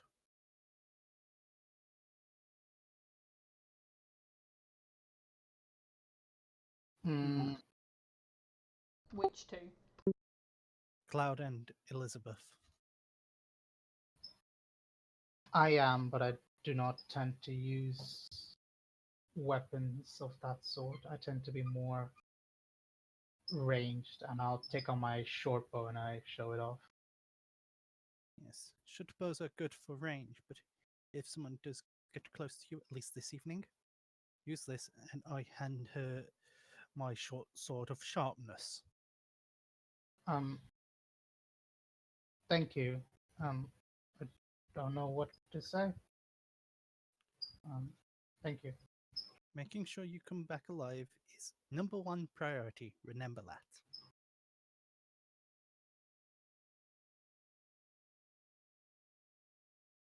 And that, as he says that, whilst looking over the whole group.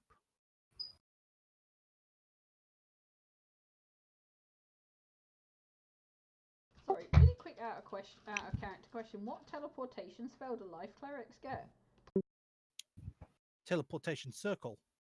No, they don't. Yes, they do. It's a default cleric spell that they can take. Not according to D&D Beyond, it's not.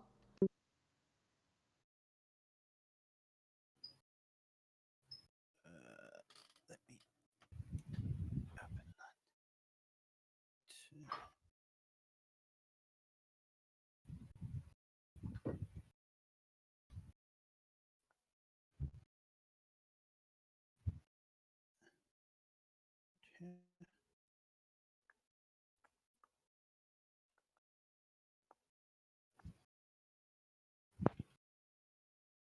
There.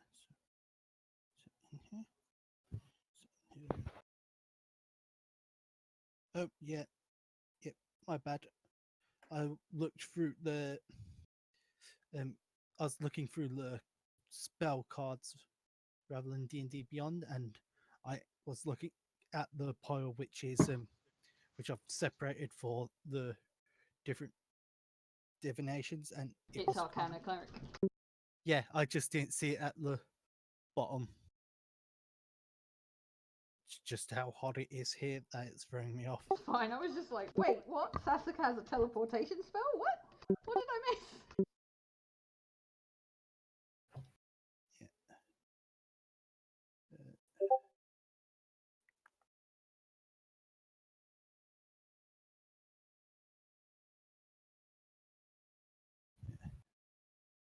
Yeah.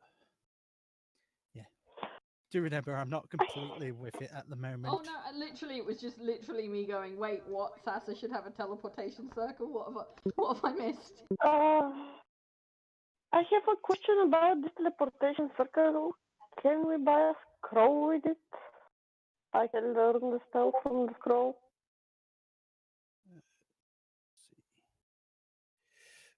It's level 5 conjuration, so you might be able to learn it.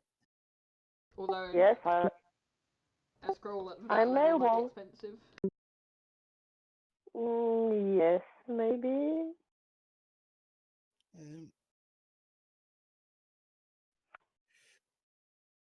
Possibly. Yeah, bards, sorcerers, and wizards can learn teleportation circle. Yes, but I need a source to learn it. I need someone to teach me the spell. I can learn it from another spell book or from the scroll, something like that.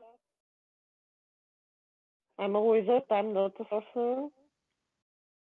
You might be better off learning different spells. I don't know if we need 2 teleportation circles in the party.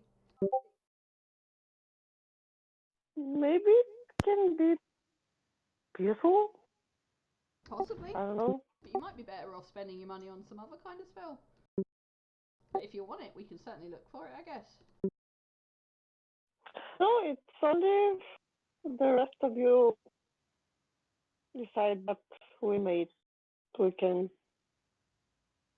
use the spell. I don't know. I want to go and look for a scroll, so we can go scroll shopping if you want. See what else I is think about. it will be.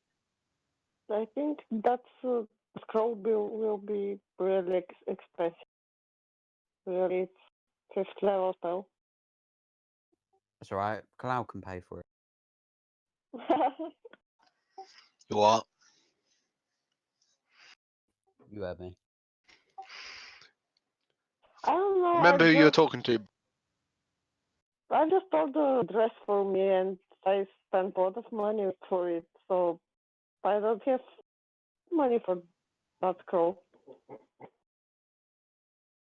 That's even if they have a scroll of that in the shop. They may not. Yeah, we can see what scrolls they've got.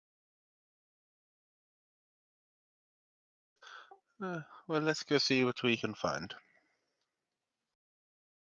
I will say that the Gilmore's Glorious Goods outlet has been fixed. So you might be lucky and get something there.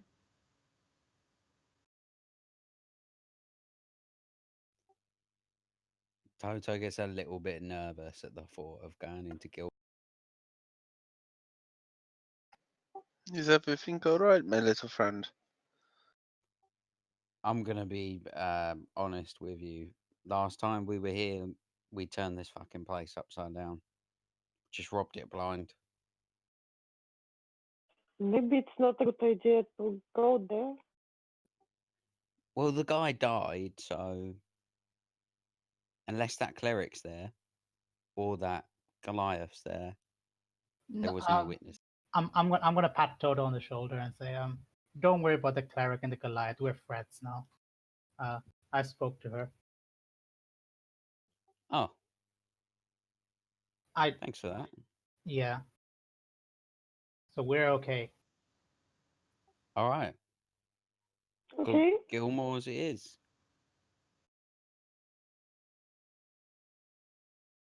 So, party decision, go to Gilmore's. We have time. Yep, we go to Gilmore's. I'm going to keep my eyes open for a haberdashery on the way.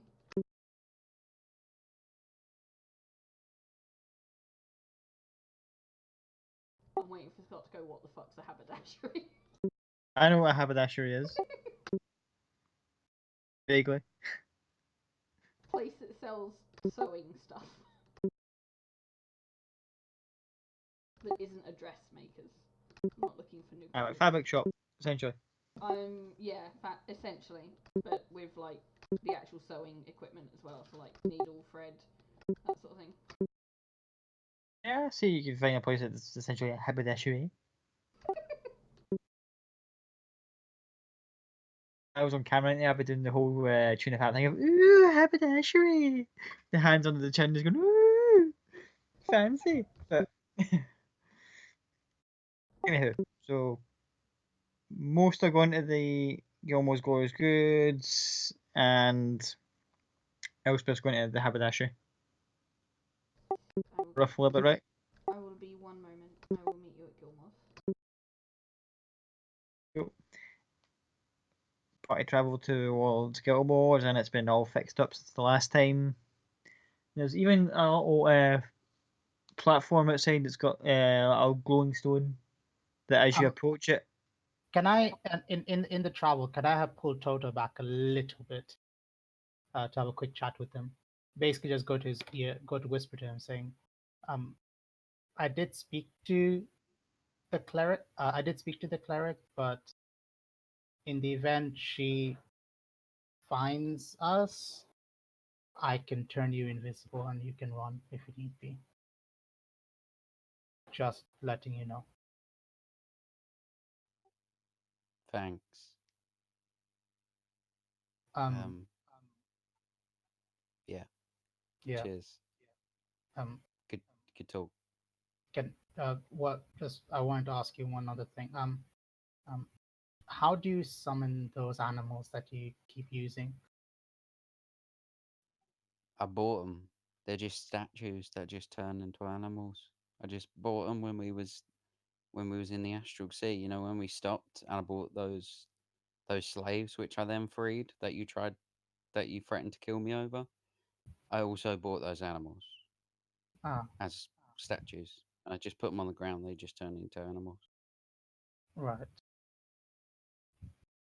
Do you have means of communicating with the slaves that you now that they're free? No, I mean, I told them that if they can find a way to contact me, that I'll always be there to lend a hand. But I mean, they're their own people now, so I just let them get on with their lives. Okay. I don't think I'll ever forgive you for that, but thank you for saving them at least. Yeah, well, it was buy them or let them die. So Yeah. Okay. And she'll just kind of awkwardly sidestep away from him.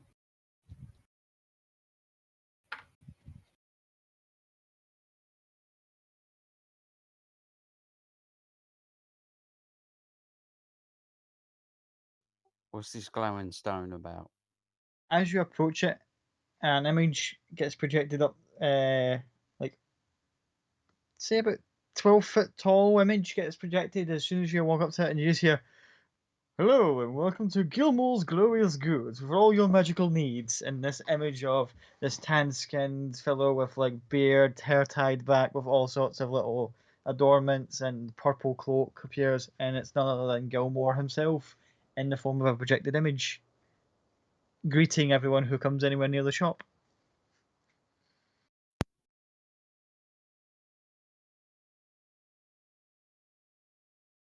Toto's gonna stand in front of it and clap. Like, that was incredible. Oh, you should meet the real Gilmore. He's truly glorious.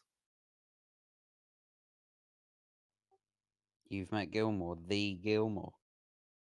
I've bumped into him once or twice whilst he was setting up shop and I was running errands for the clergy. Awesome. If I remember correctly, his main shop, where he mostly works and lives, is in Amman.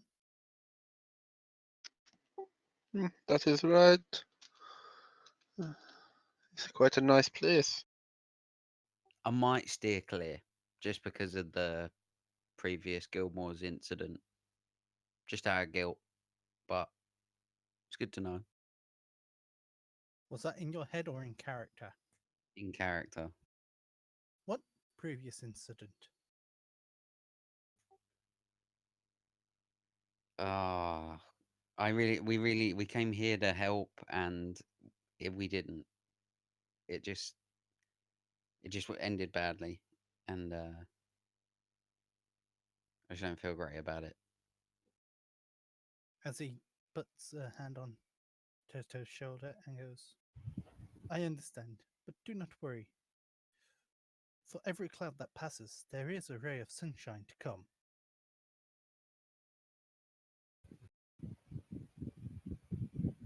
I have nothing to say to that.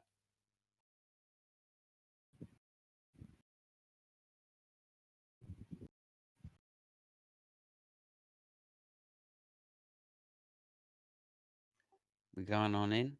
Cloud, you got the cash? I do. And Cloud heads in. So you go in, and there is a young lad behind the counter with kind of purplish waistcoat with the kind of gold trim on it, and goes, "Why, hi there. Yeah. Afternoon, young sir. Is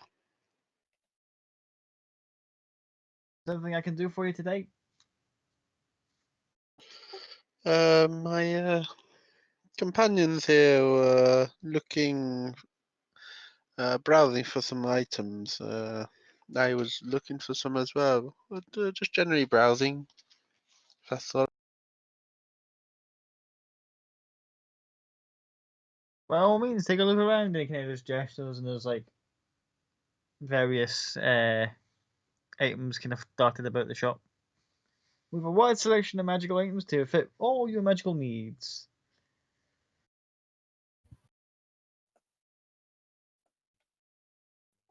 Could you point me towards your scrolls?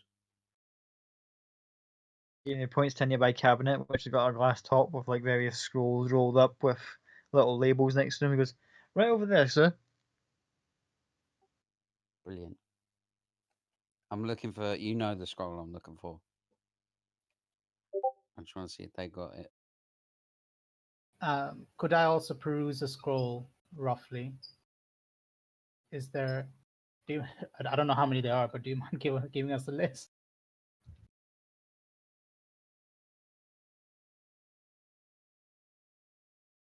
So, Toto's looking for animal handling, or speak with animals. Sorry, speak with animals. That's the one. There is one of them in the cabinet.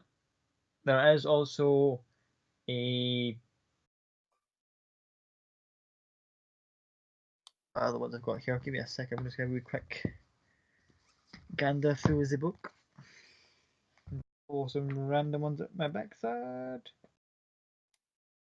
There is one that's got like a purple label on it, and it's okay. So the shopkeeper goes, special item there. A bit steep on price, but I can guarantee, give you Gilmore's personal guarantee that this one will be very handy. Others, however, and he kind of starts checking the labels just to double check. He says, "We have a water walk. We have." He goes next now, and we have. He's going. This one's a bit hard to read. Gonna blow some dust off it. We got stone shape. Very handy for if you get caught on the ground and need to move some earth very quickly. And he goes, and the last one here we've got is along with the animal, speak with animals one. The other one is, and he can look at it and goes, and then we're looking up things in the middle of the game. I keep doing this.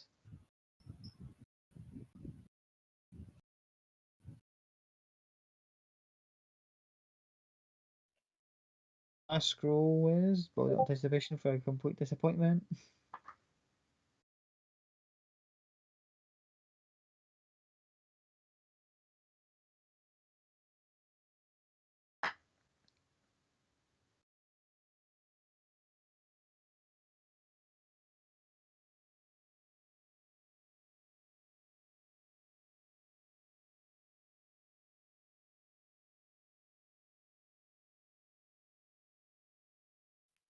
So, what scroll are you looking for, Toto?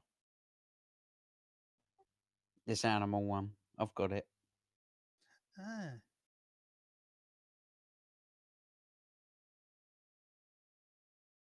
We're carrying a lot of pets. It might come in handy.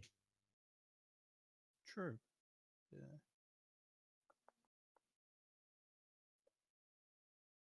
You might want to allow the wizard to copy it into Mac to copy it at some point. I mean, It's a good idea. If I copy the scroll in my book,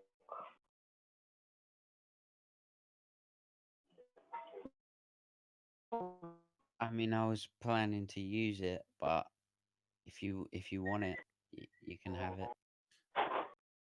That's the thing. you can do it later. I only Yes, that's the problem. will Y- copy If, the spell. yes, If I you only- copy it, it destroys the spell scroll. Just remember. Ah, Yeah, that's what I meant. Right, Yeah. the last scrolls pass without a trace. So that's a bit of a kind of. But I was like, what else can I give that's not like ridiculous, but at the same time kind of useful? That's potentially useful. But I'm saying gonna. Sorry, after you.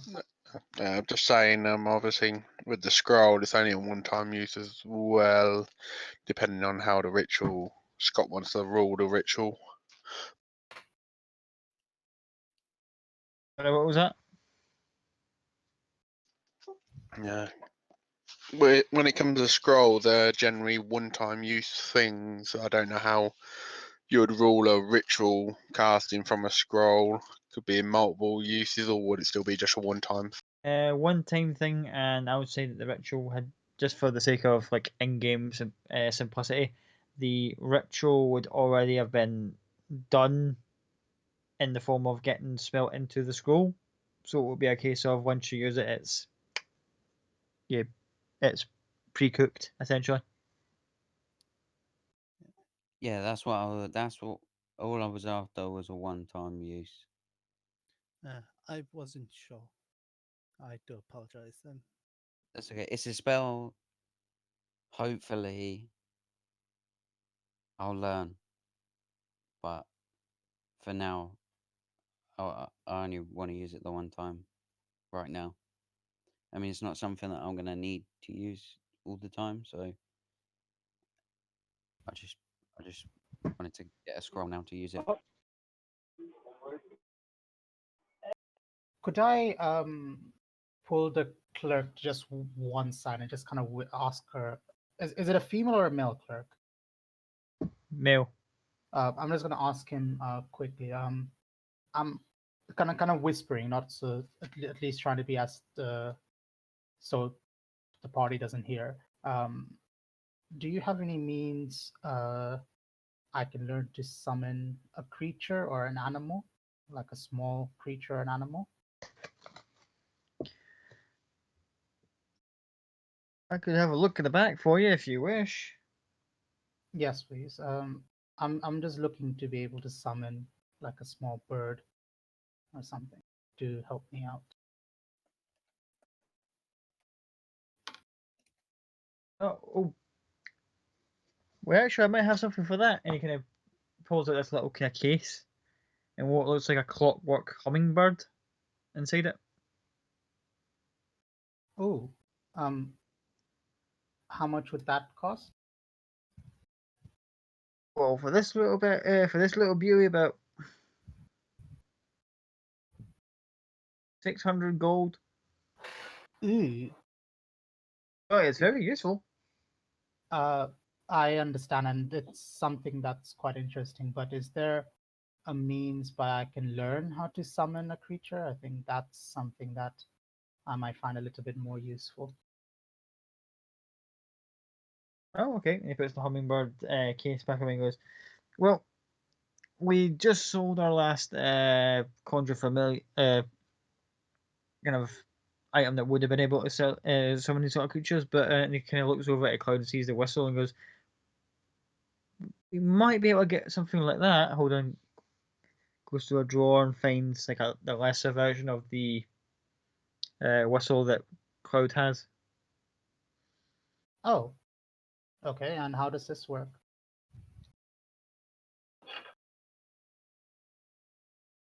What that is again? I can't remember what the lesser version's in, but it's essentially So a it's CR, a fine. CR of.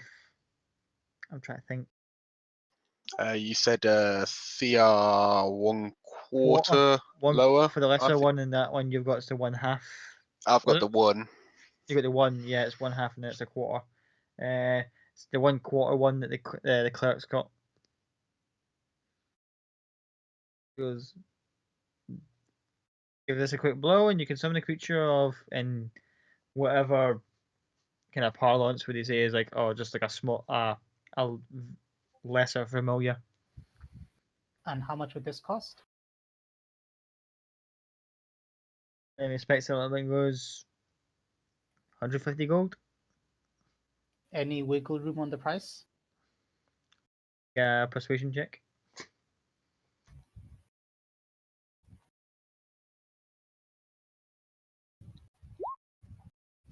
Oh God. He's just raising an eyebrow and kind of goes, no. Okay. I'll take that. So I'll slide the person like 150 gold. Okay, 150 gold. He puts the whistle into a little bag and kind of hands it over to you. No. I don't need the bag. I'll just take the whistle. I'll just pocket the whistle. Good for keeping it clean, but okay. Puts the little velvet bag away back in a drawer. Anyone else? I can't remember. Do you also sell material components as well? What are you looking for? Diamonds. Diamonds. We used to do them, but they're more popular of the jeweler down the street now. He kind of keeps a tight fist on those.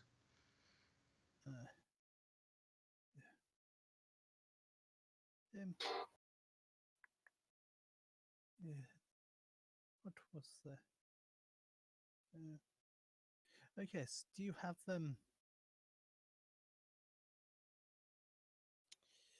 any sort of scrying object? Did you ever want it? Okay. Who was that? Whose phone was that? I think it's Azuzu's. Yeah, it was. That was amazing.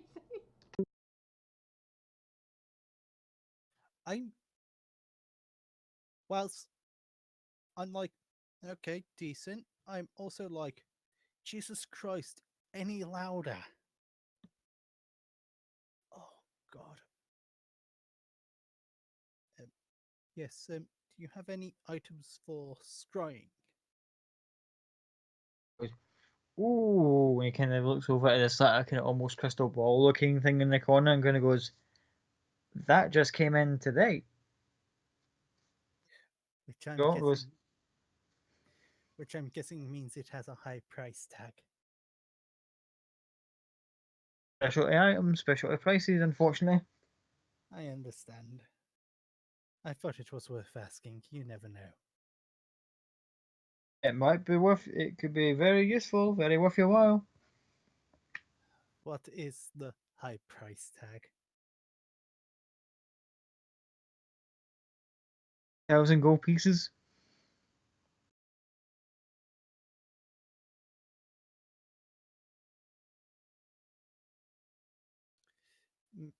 Azzy's eyes just kind of, pop open at the price and just step back and step to the side.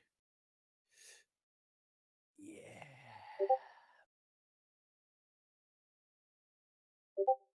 Yep. Hence why Azzy is now fully awake.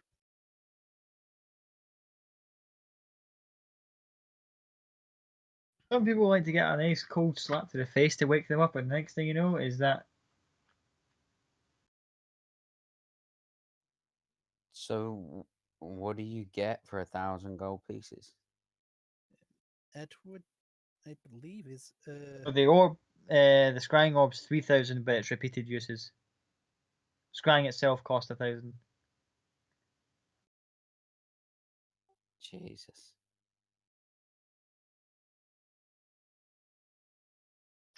I give Azzy a tap on the shoulder, well, wherever I can reach, and say,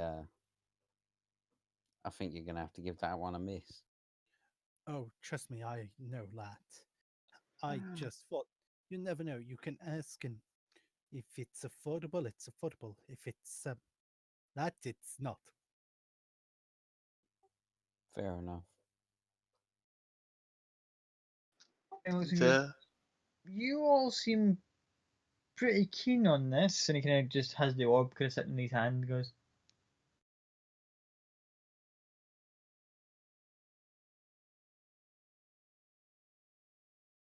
Yeah, at this point, as he has shut the hell up because he knows if he says anything or tries to bargain, that price is going to increase. So does 1,000 gold get me a use of the orb or the orb? 1,000 gold can get you a use of it under supervision, because I can't have you walking out with this thing. 3,000, you buy it. Nah, fuck that.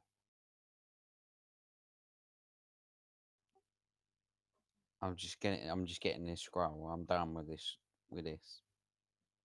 This is all I need. Cloud, I hand him the scroll and I said, you're gonna have to pay for How much would that scroll cost? I'm kind of pointing over to the one Toto's handling. About 400.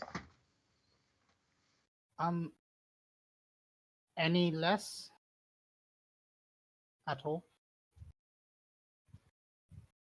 So yeah, D1 pulls out a second one from behind the desk and goes, both for 650.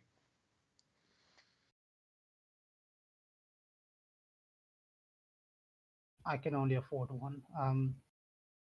Any less than one of them? 350 for one of them? Your persuasion check with disadvantage. 650 for two is less than 350 for both. Less than 350 each. I don't have that much money, Sam. You're asking for 350. If we go two for 650, it's 325 each. I roll shit for my persuasion. Clearly, maths is not my strong point. Unless someone else chips in. 21. 21.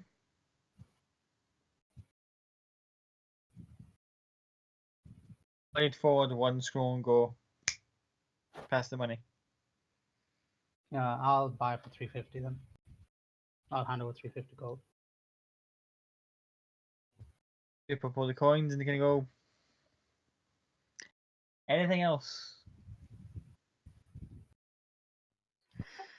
I'll look at Cloud and I'll say that motherfucker just swindled Elizabeth. You best get this scroll for cheap. that's the thing. Can I have the other scroll and these boots as well, my friend? You pull out a set of boots that you've seen on the shelf. He goes, nice choice.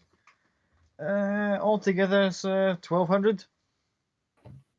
Oh wait, sorry. I admit. Kind of goes and rubs at his scroll tablet and kind of looks at the price again and goes, 800 for both items.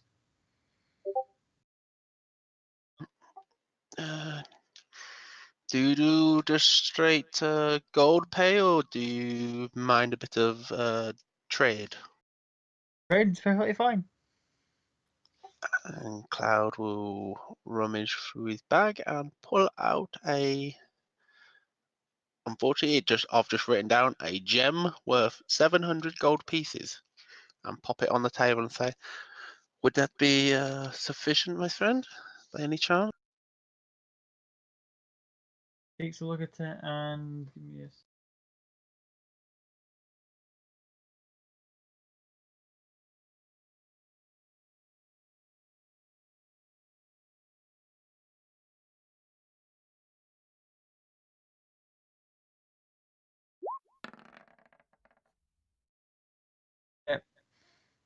extra 100 gold on top.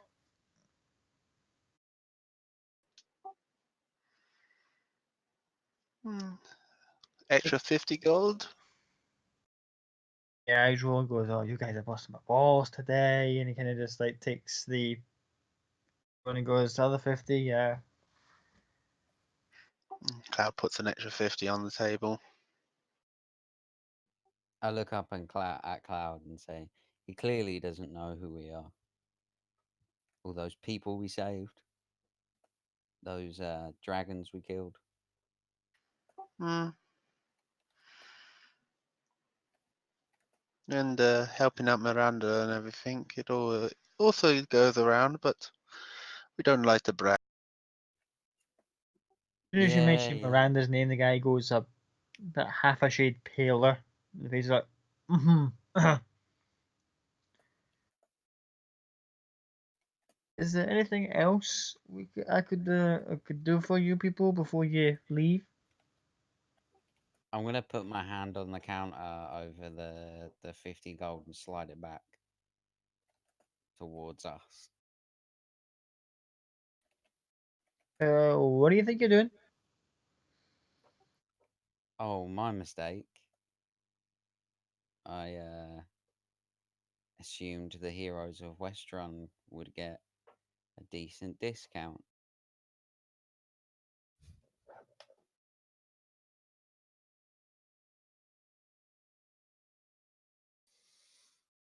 Make one last persuasion check when it comes to money in here, because this is Gilmore's after all. You pay for what you get for. Or you pay nothing, just rob the shop. I'm dying in the floor.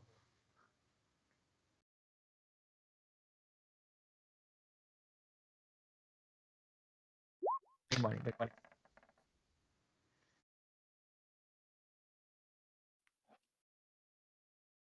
At that point, he just kind of covers over his eyes and goes, I didn't see it. Didn't happen. That's what I thought. Good man. And there's just a little red dot on the scrying orb.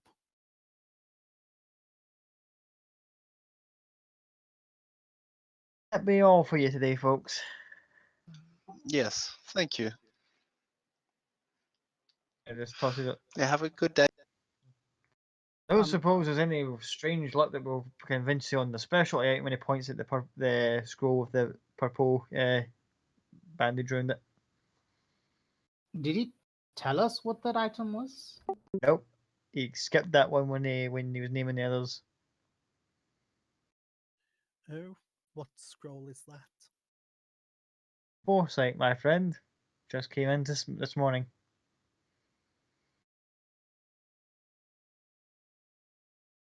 Uh, Cloud, that could be pretty handy for you.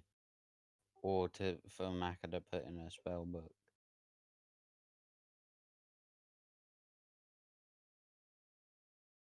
Isn't it like 9th level though? Yeah, I think so. Yeah. Yeah. And that's like, what, 50,000, if not more? Roughly around that price range, yep. And we're nowhere near being able to actually use it yet. Yeah, but he's a salesman. He's got to be like investing in the future kind of mentality. It's like, buy now. Unfortunately, we're not quite at Gilmore's level for that sort of magic.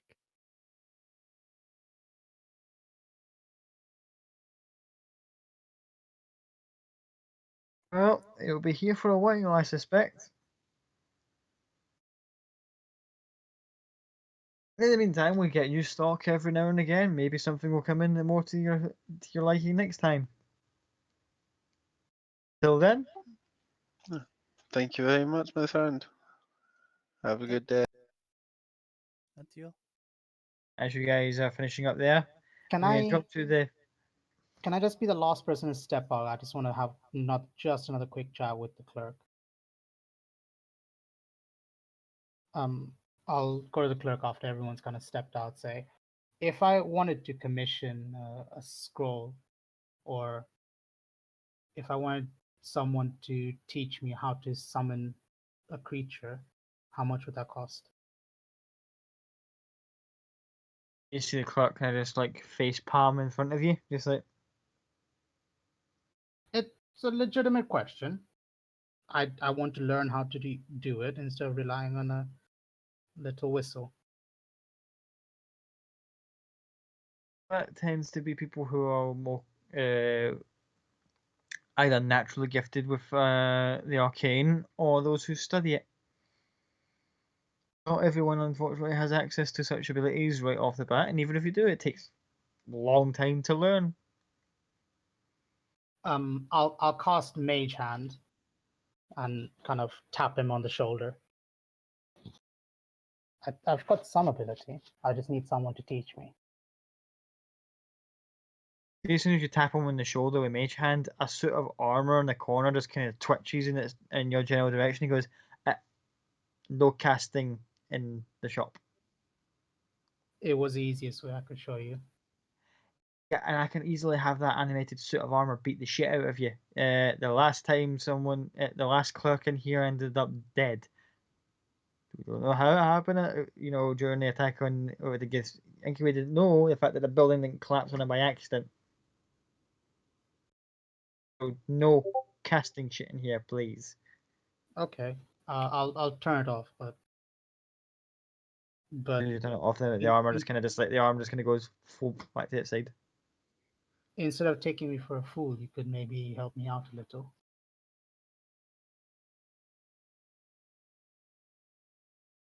Price will be for making a scroll on your own at commission rate, 20% extra. Which is When he pulls out an abacus and he starts going, right, okay, 400, right? See, and he starts kind of doing all this, the shit. He goes, and 20% of 400 would be 80. Okay, so you get 480. And he starts doing the thing with the abacus, going, it's 480. okay.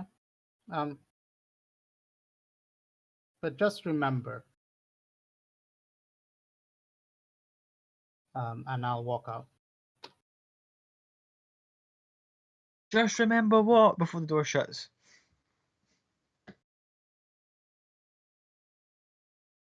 And door shuts over.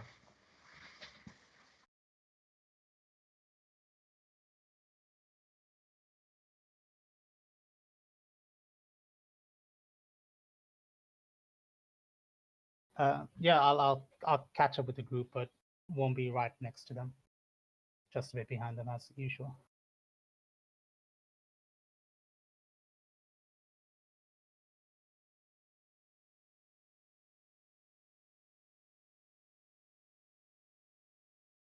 As you're catching up with the group, we're going to the, and I'm air quoting here to say the haberdashery.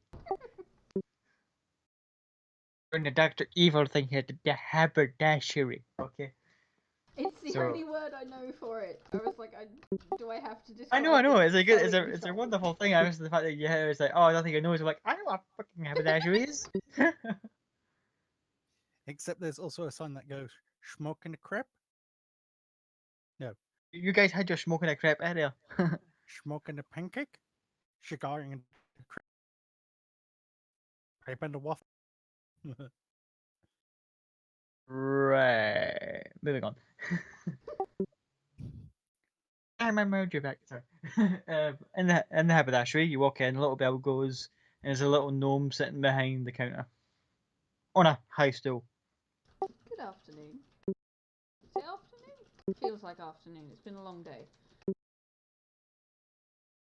She looks at this strange little clock thing on her wrist and kind of goes, "That's about 1 o'clock."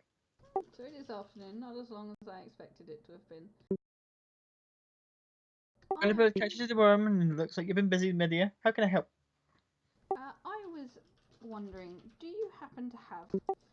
I am looking for 12 different colours of thread. None of them magical, but all of them with the potential to be magical. Goes non-magical thread, and she kind of pulls out like a small crate and just kind of humps it onto the desk and goes, "Take your pick." And she has assortment of colours all over the spectrum. thread be accepting of magic if it was attempted to be placed into it? I believe so, yeah. Awesome. I will pick out the 12 colours that I want and I will pop them on the desk and go, and how much would it be for these 12? For all 12, a gold piece. Awesome, thank you very much. And I will give her 2 gold pieces. Oh, thank you very much. You're welcome. I hope you have a lovely day. Into you, and she's a little curtsy as you walk out.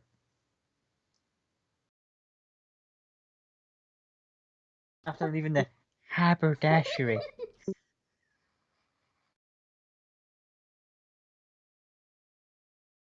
couple minutes later, you'll be able to bump into the party, just like catching back up. Do I hear them before I see them? This bunch, yeah. So I am going to polymorph myself into a Trissim and go and land on Cloud's other shoulder. Okay. Pull him off, and next thing, and Cloud just catches at the corner of his eye, and Tristan just appears and yeah, on the shoulder. It looks like, as much as it can look like Elspeth, so it's got her colourings. Just so you don't instantly try and kill her. Cloud would never do that. But noticing the colouring, he uses the band of telepathy and just go, I assume you got everything you wanted, my dear? I don't know if I can use message in Trissim form, so I'll just nod and then curl up on your shoulder.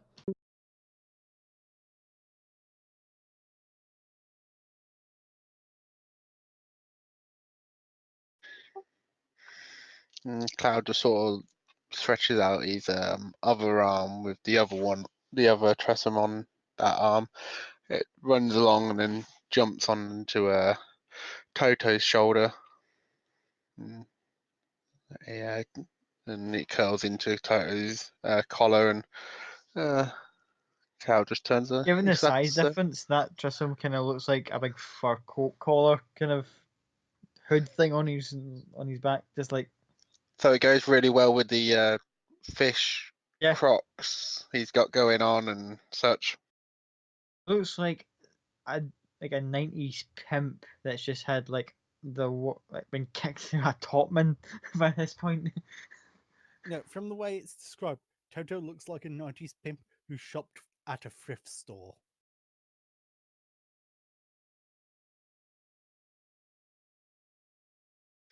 Oh dear, oh dear. Uh, if there's anything else anybody wish to do? I am embarrassingly gonna have to go back to the place I spent the night because I left the bag of holding there.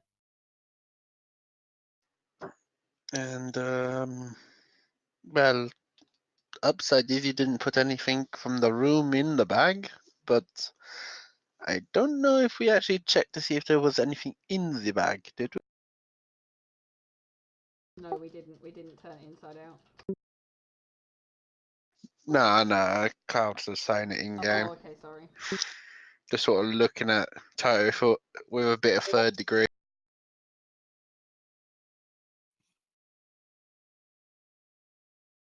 Do you want me to come with you, Toto? Yeah, you can come. Anyone's welcome to come with me if they want. I mean, I just gotta swing by and get that bag. We never checked what was in the bag. I haven't turned it inside out or anything. So probably should go and get that. Probably I'm not a great person to leave it with, clearly, but let's put that aside and go and pick it up.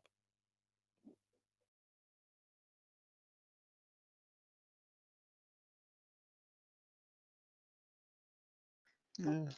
And then we should make it easy and we'll all head there and wait for you outside. As you're making the arrangements to go there, Toto hears the result of a message coming through that you'll recognise with everyone else kind of having done it at one point or another, but he kind of goes, hang on. And you hear Salvador's voice going, Mr. Halfpoint, your lost property department calling. It would appear you left something in your room. Can I reply to this message? Can reply to this message, yeah. Yep. Just gonna come by and just pick it up real quick. I'm on my way. Shouldn't be long. I could have someone deliver it to you if you wish. How far away are we? Is it quicker for me to just go and get it? About half hour, 45 minutes. Usually we kind of going around in different parts of the.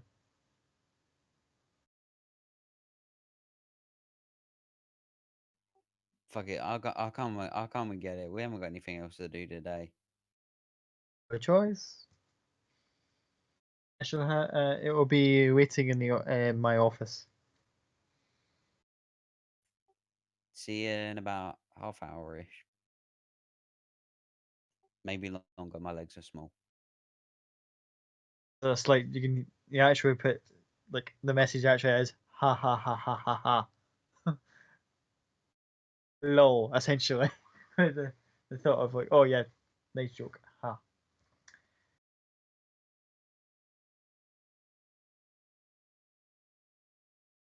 Anyone else want to do a thing before you head back to Salvador's? Nope. You said it's about midday, yeah? Around lunchtime. Just after 1 o'clock. Okay. Yeah, I'll continue to kind of go with the party.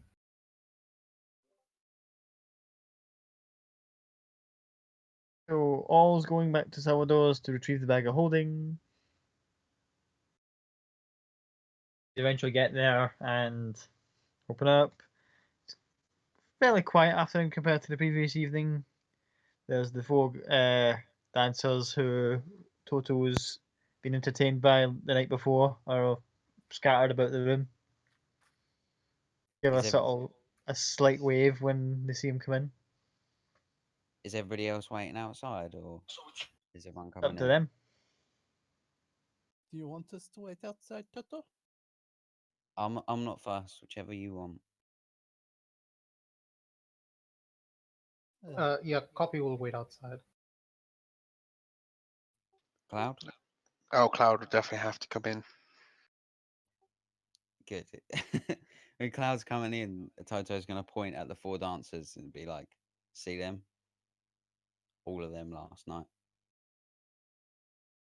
at the same time." You will feel Elspeth slightly giggle on your shoulder.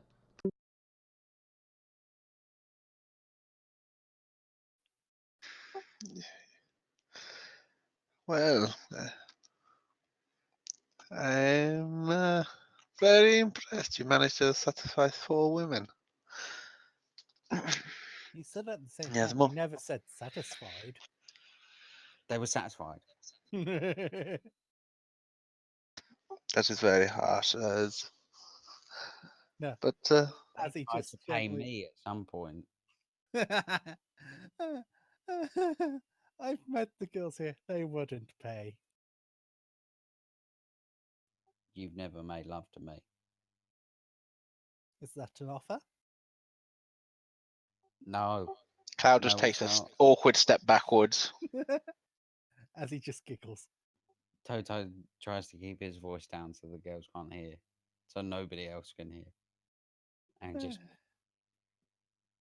try and find this fool's office. Elspeth, where's his office?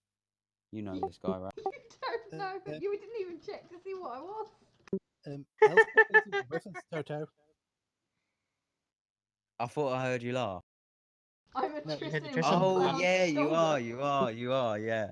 You heard basically a Sorry, cat I forgot about giggle at somebody. Which, come to think of it, that'd be sinister. Think That's Cheshire the ultimate Cat. of getting mocked. Um, where do you need to go, Toto? I'm just gonna look on the. I'm just gonna knock on the most office-looking door. Elspeth will jump off of Cloud's shoulder and just sort of nudge Toto's ankle and lead him to the office. Cloud, man, your cats are getting smarter. Yeah, Oh. trying to way to say that, and the door opens that you just knocked on.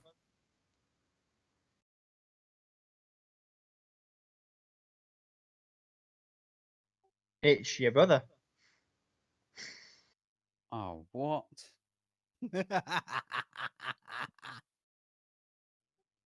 And he's And startled by a man and goes, "What the?" And you just see like a tabaxi woman come out and go, "Oh, darling, come back to the. Who's this?" Oh, oh, this is a turn up. Didn't expect to see you in such a establishment of ill repute. You want to talk?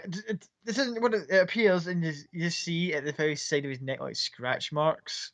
I'm not a married man anymore. It's not what it looks like, Toto. This is not. No.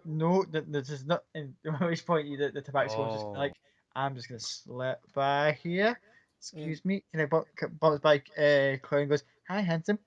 I'm gonna give How you a you wink. doing?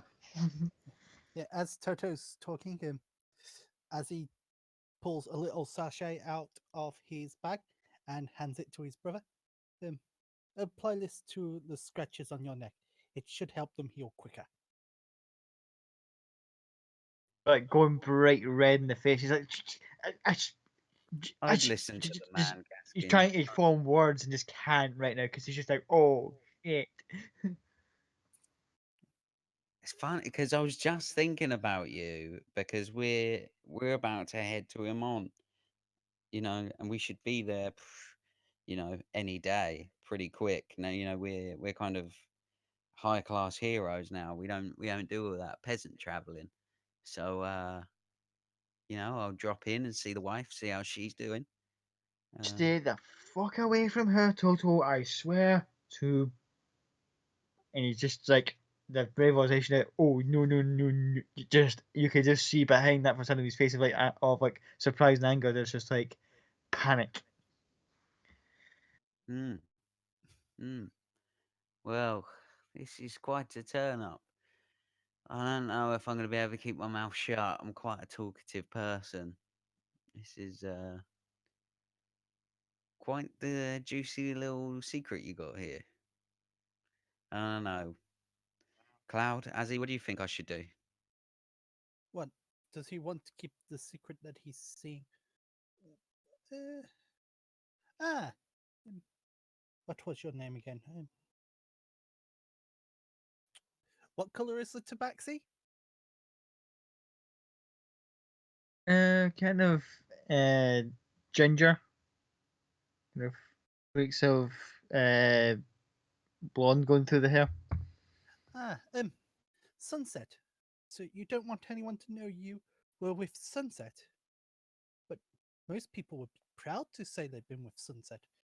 After all, she is one of the favorites in this place, if I remember correctly.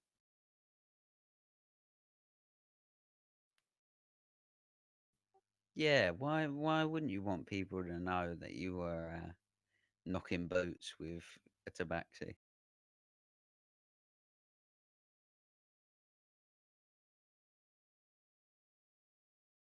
Okay.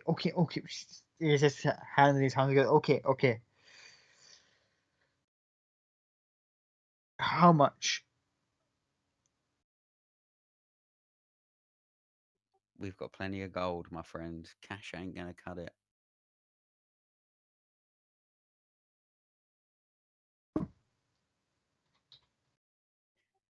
I tell you what, I need it. I need some work done, and you're such a fine blacksmith. You can do it for me, for free. He turns up for a moment ago. He goes, "Name it." I don't know if you know this, but me and my good friends here managed to kill some red dragons, and I've got this sick red dragon horn. I want you to inlay this horn into my bow. And I also want the bow enchanted. Just nothing too fancy. Just something that makes it magical. Just a little +1 or something. For free.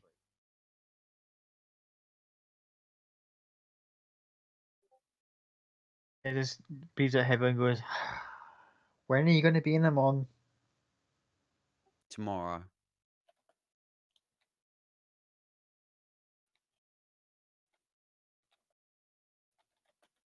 Back later today.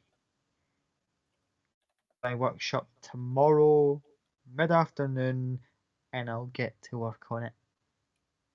You gonna You- be in them on tomorrow? You sort of see Cloud sort of trying to eyeball through the cracks of some doors with his perception and just speak over. If you need a bit more time, we can take a detour. No, we don't need any more time. He can get it done. That will take at least other things I need to do total. That will take about a week. Yeah. Well, that's just not gonna cut it for me, is it? But it's okay. I'll take my business elsewhere. Intimidation check. Sunset, how long has this fellow been here? If you don't mind me asking, if you want to keep it confidential, I completely understand. Yeah, turns back and just looks at you as if like, do I know you? Oh, I do apologize. Aziz blessed him. I'm one of the clerics who tends to come in to clear itches up. He crosses her arms and the tail kind of just goes and goes,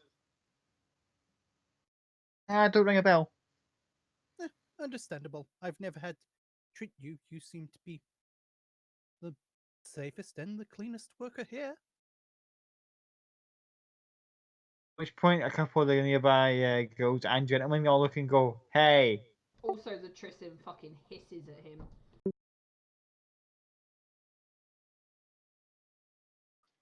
Not exactly the best place to say that sort of stuff.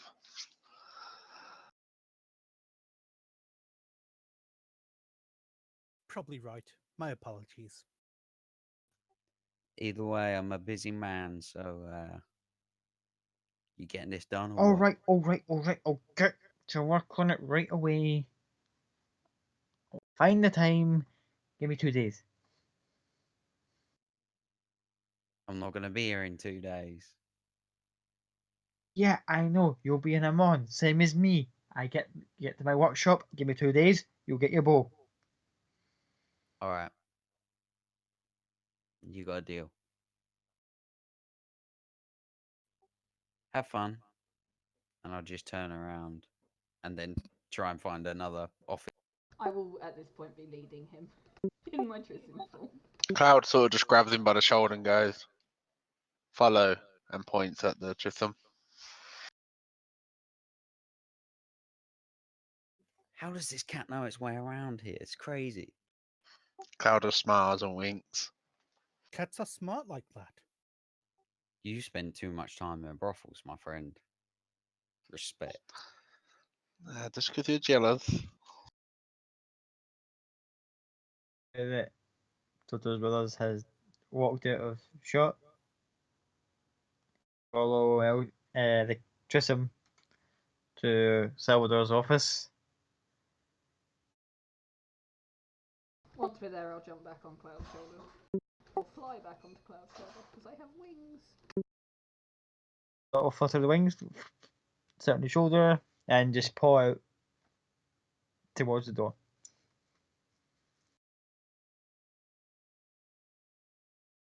I'll just knock on the door, just wait for a reply. Yes, Salvador's voice going, come in. Hey, come to pick up that bag. Door shuts behind you, goes, he just points out and goes, there it is. Turns round and Adria's holding the bag. Hey, Adria. I told you I'd be back. How are you? Hands you Did the bag I? and goes, would that be all, Salvador? And he goes, for the moment, yes. Go back to what you're doing. Oh, and take extra 10 minutes to yourself later. And he's just going to do his little kind of half bow and just walks out.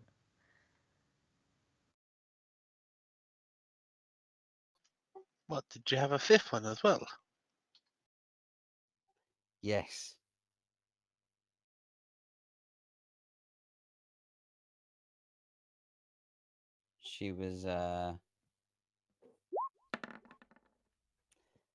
She was she was pretty special. All the others notice as Clouds and Asat total, Adria stops, listens, Oh no!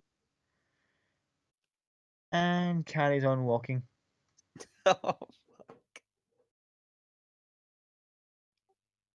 I just slapped Cloud. I'm just like, oh, dickhead. What was that for? Oh, it doesn't matter. I pick it up and I throw it every damn time. Let's For just go. For what? It doesn't matter. It doesn't matter.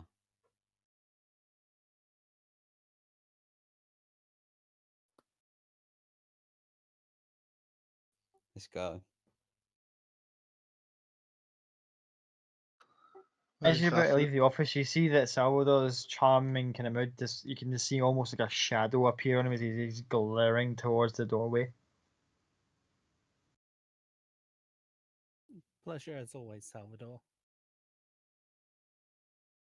I told you last time, you're not allowed within 100 feet of this premises until you pay for both of those statues that you inserted into your. And it gets caught up in the conversation by like a sending stone flashing on his desk.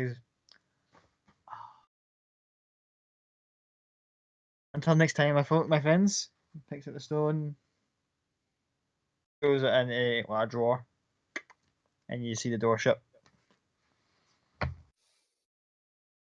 I don't even want to know. Although I'm curious, I don't want to know what the end of that sentence was going to be. Yes, what have you been getting up to?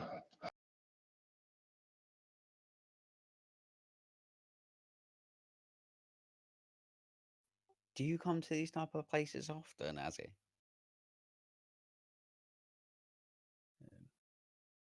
As part of my duties as a cleric, yes.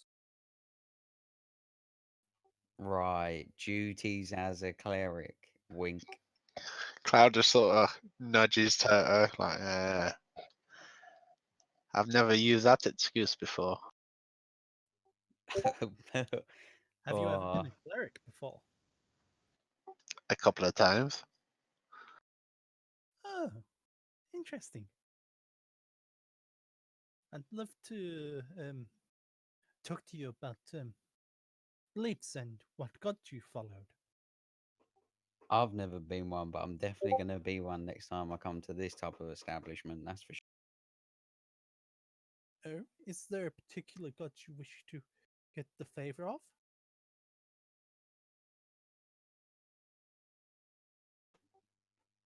Whichever one makes me more dexterous. Hmm. Um, religion roll to see if I can figure out which god would have some sort of core around dexterity. Okay, make a religion check.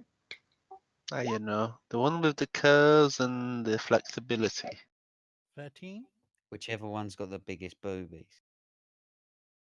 Oh yes, the gods is a passion. Okay. Sorry, I had Major Babylon 5 flashback for some reason. I was like, uh, 13. Nothing comes to mind. I can't think of a god, but since we are heading to the temple, you might find temple. You know to what? the- You know what? You know what? It's not that important. You mull it over and come back to me whenever. Okay. Yeah. Deal. Okay.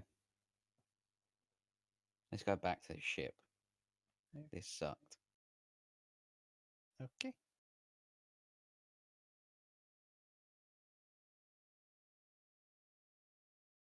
Approximately what time of the day would this be? Close to 2 o'clock. I'm gonna drop Elspeth a quick message and say, I need a little bit of help. I need a little bit more gold from you. Can I borrow a little bit of gold from you? Can I respond in Trisim form? I would assume not, because I can't cast Don't spells think you and can. I can't talk, so you get no response.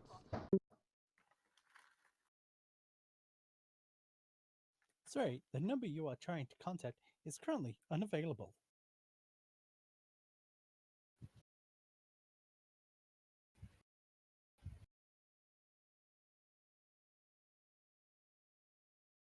I just a So, sudden random get- thought to me is like you got like an image of us like a cat just popping out. So come on, cat got your tongue, my friend. We can't seem to communicate with your friend. Call back later, and just like shuts No, our lads. I guess I don't get a response. I'm like, cool, no worries. I'm just gonna chill for now. Oh, decide just now that you've got the bag of holding back to leave Salvador's establishment. Yep, I think we're heading back to the ship. Okay. You leave, door shut behind you, and carry on your way through Westrun all the way back to your ship. On the way back to the ship, I'll stop at the jewelers to pick up the diamond. Oh, Mr. Van de Kamp is still sitting there with his illustrious set of diamonds and other assorted gemstones all sitting there. 300 was it a 300 diamond you're looking after? Yes. Go, easily done. Do you see anything? Any diamond jewel? Do you see any diamond that you might need, Toto? Whatever you this is more your forte, just whatever's good for reviving people. And I examine the diamond before I pay for it. Yes, this should be fine. Thank you. Pop it into my bag.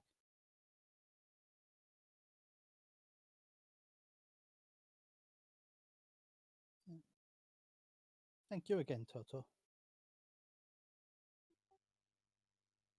Even technically you paid for it, I guess. No, I paid for it. Yeah, you're welcome.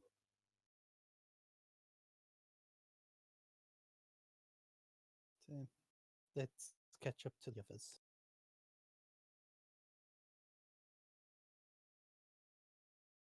Yeah, and just go to catch up with the others if they've not waited outside.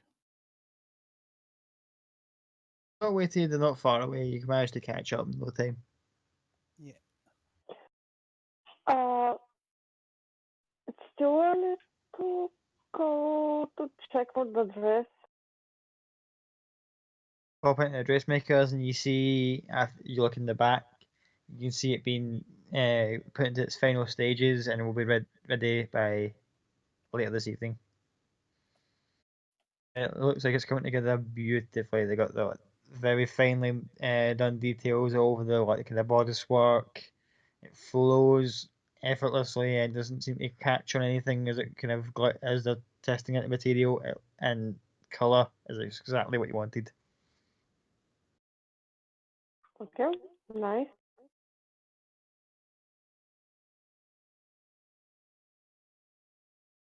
Anything else before you head back to the ship and chillax for the rest of the evening?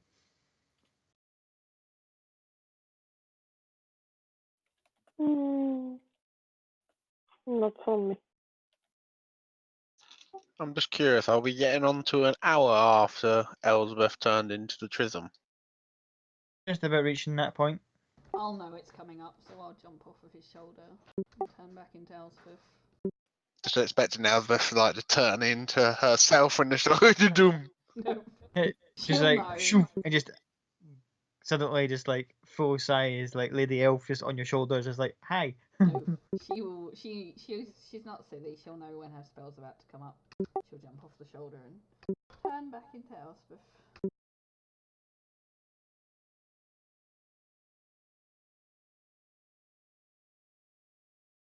And as she turns back into Elspeth, much to the surprise of some members of the party, I'd imagine, just like boom, this cat runs into Everyone but Cloud. I don't think any single person checked the Trism. either. Could have easily killed them all. And poof, Elspeth reappears. Things are starting to make sense. Cool. It can turn beautiful women into cats. It's a skill.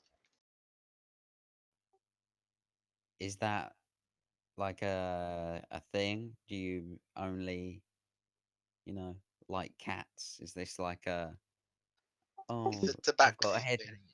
when she's still an elf? Oh, I've got a headache. When she's a cat, oh, headache's gone. Oh my god.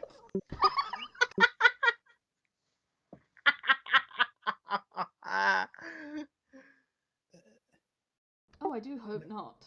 That would be super awkward. Yeah.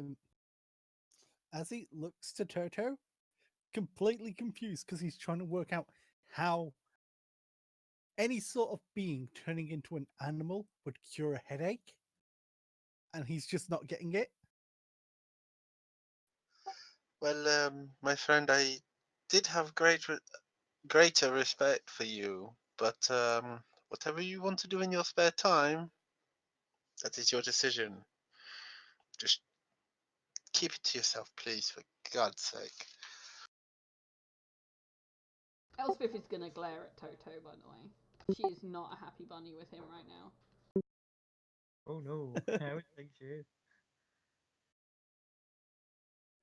Elspeth, I do need to speak to you in a bit. I know, Cloud, you're going out tonight, right?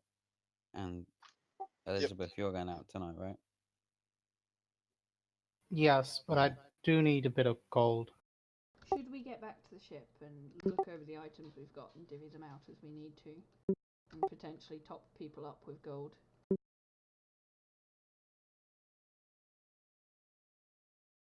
Okay. Let's do so.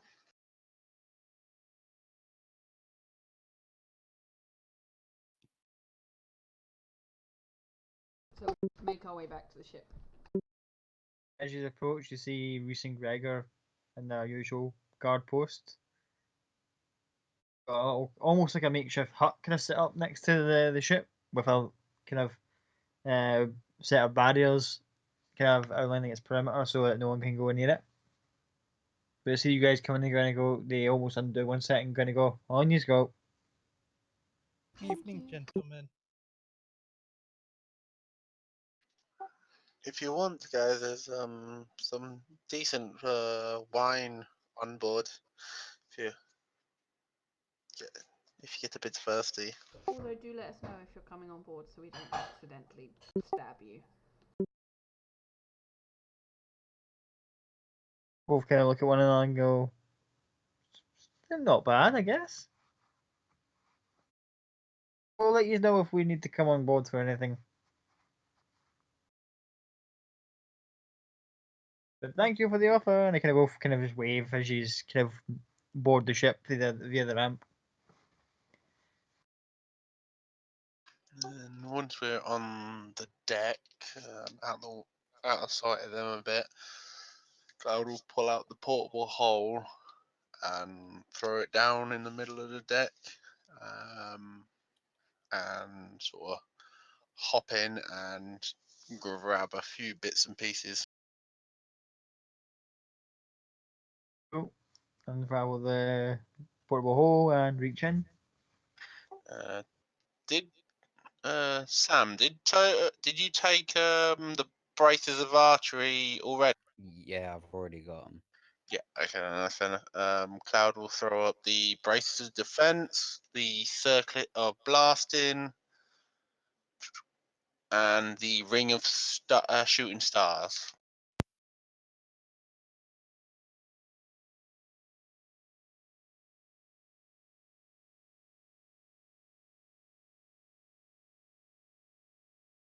Oh, silence. I was waiting for What- someone Yeah. else to speak. What's all this? Some bits I would have thought some of the group might be interested in. I'm interested in the bracers. Oh, Only. of course, my dear. Cloud will pass you the braces of defense. Thanks. Would that be the circlet and ring you were talking about earlier, Cloud? Yes. Didn't know if you might find them interesting or not. Oh, certainly. But copy. You don't know her real name. Elizabeth. Yeah, I understand that. Yeah. Yeah, Yes. whenever he brain melted. They're offering these items, but to be honest, I'm quite interested in the ring. Would you be interested in the circlet? To be honest, I do not have any use for any of these items. I much prefer money if that's possible as an option.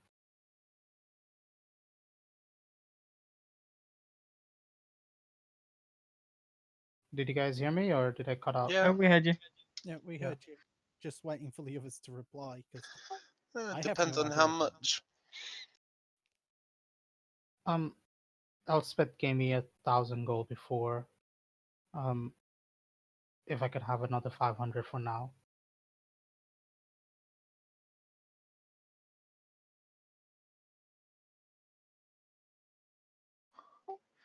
I don't see why not. And Cloud will grab 500 gold out of the party gold. Oh, you take the 500 and pre-bagged and throw it over to Elizabeth.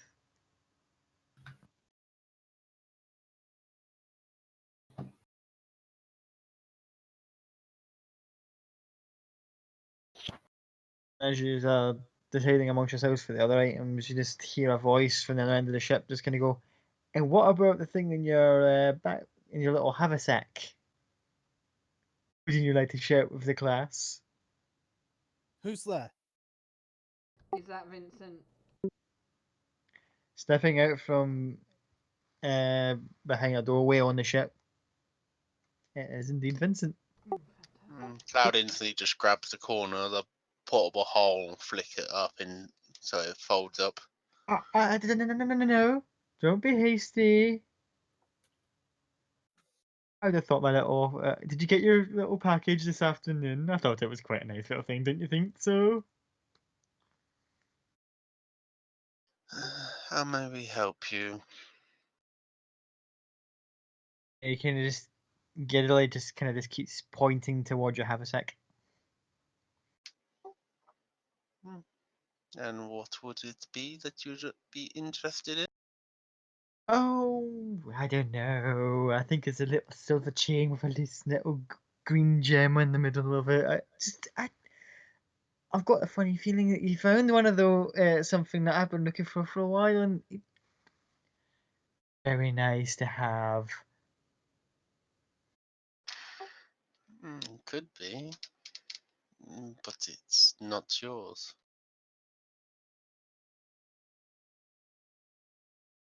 Would be. We could come to some sort of arrangement. Pardon me.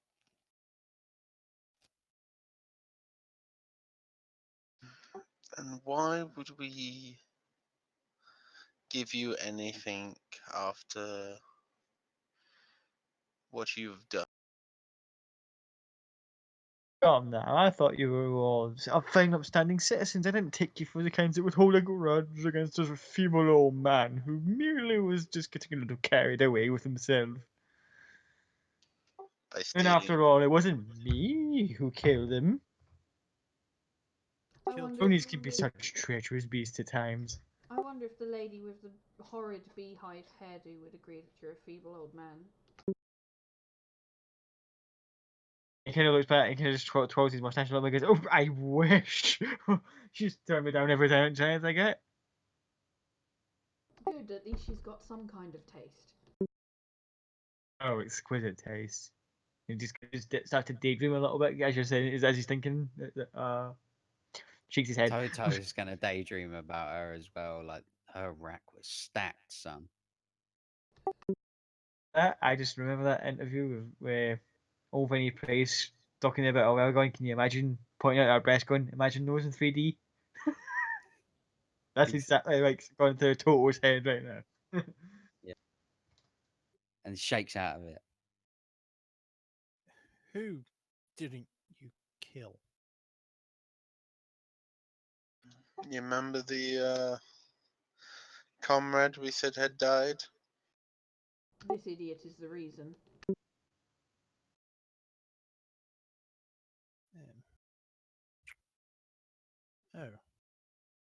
Oh, At this point, I'm kind of taking a few steps back into kind of like a darker part of the ship. yeah, So like just stepping into a bit of shadow, basically. yeah. And as he has his hand on his holy symbol,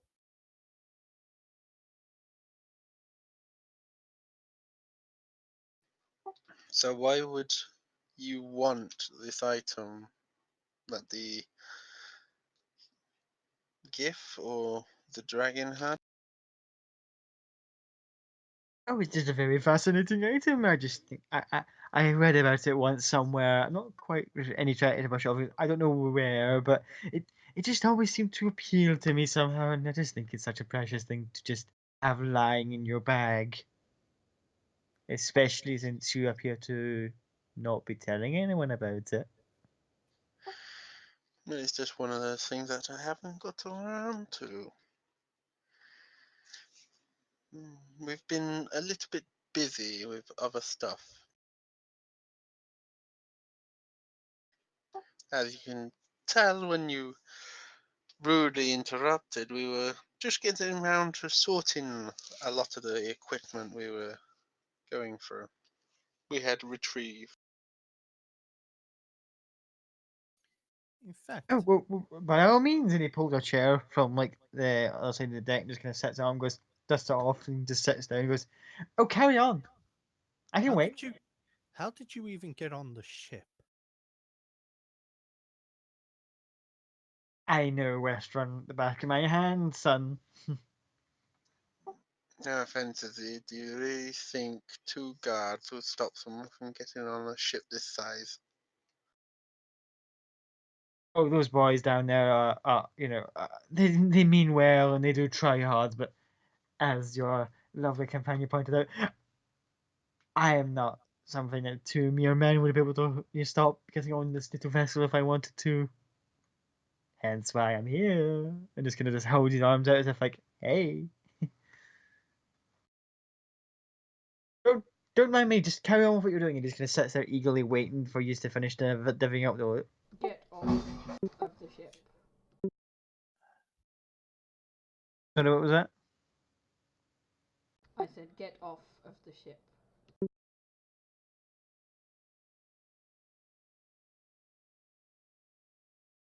You kind of just sits there and kind of goes, hands up. Well, maybe we Good. should go and find somewhere else to stay, guys, shall we? And indicates towards the exit. Good negotiate. I don't negotiate with murderers. I don't negotiate with child stealers. While Vincent's distracted a little bit talking to Elspeth, I'm gonna try and throw the bands on him. Certainly try. It's just like a ranged attack, right? Yeah.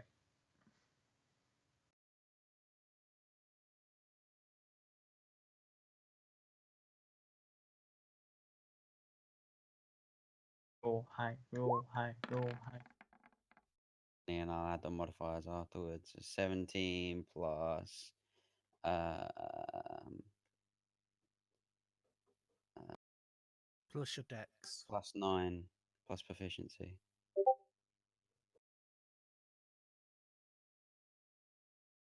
26. Yeah, 26. As he stands up and goes, "We can negotiate." You just the rest of the party just see as like Caecilius and Doctor Strange. You just bound them up.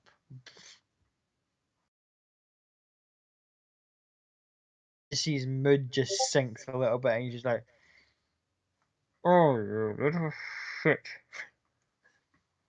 Sorry, guys. Something had to be done. Out of character. Holy shit, it's an actual physical body this time. I was about to say that. Yeah, either they were going to go through or they were going to attach. So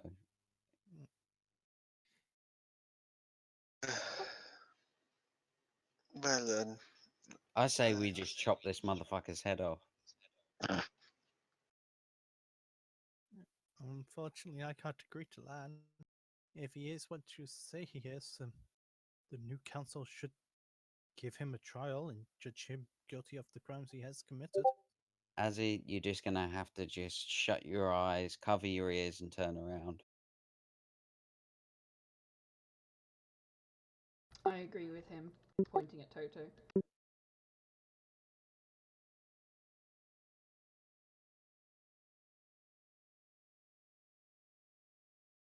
Can I try something on him? What do you wish to try? I want to try detect thoughts. You know what? I was literally just thinking that in my head as well. I want him to make the wisdom saving throw.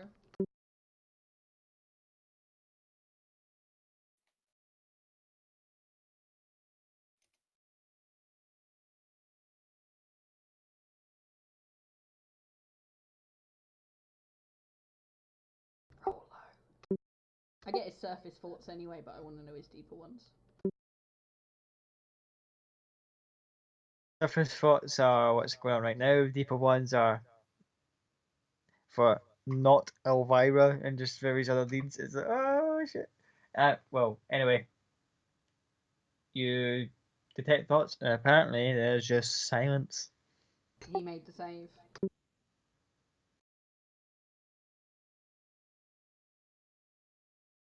Did he? No, That's okay. it's just nothing affected it. Apparently the spell hasn't done anything to him. He's like, hold on. Would I know what that means?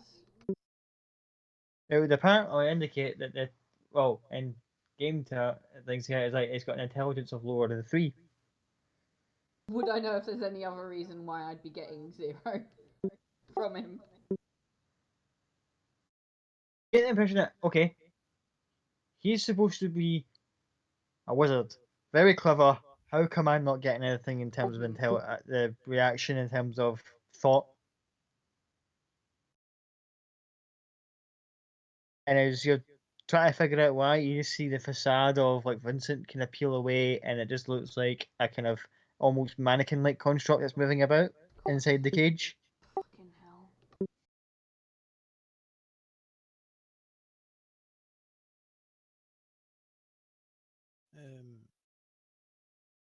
Do we all see the Yep, construct? yep.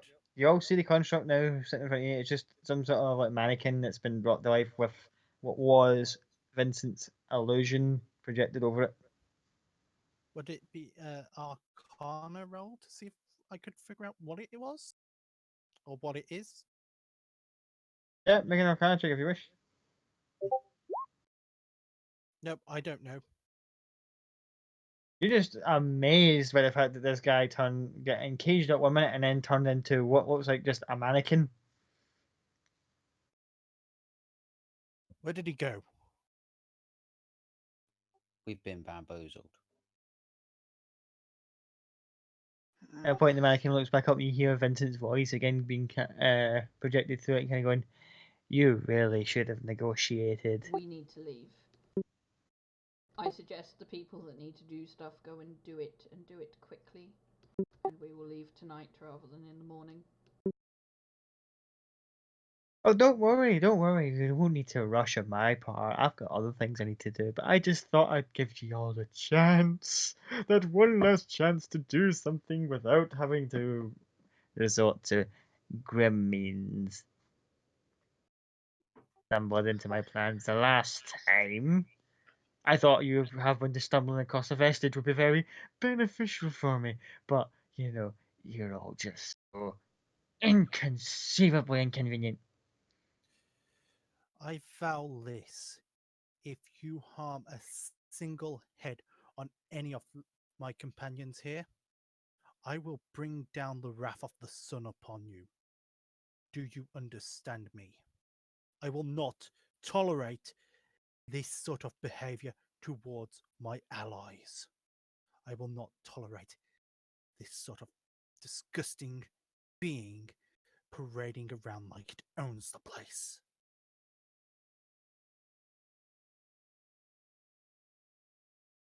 Do you understand me? The better question is, my little boy, do you understand with whom you are fucking with?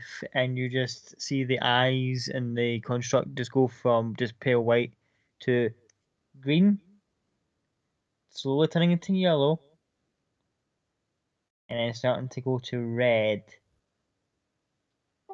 The Ditch out. construct. Would my work with kind of guns and gunpowder tell me anything about this thing potentially blowing up like a bomb? Well, give me an insight check with disadvantage, because this is a bit of a mishmash of things.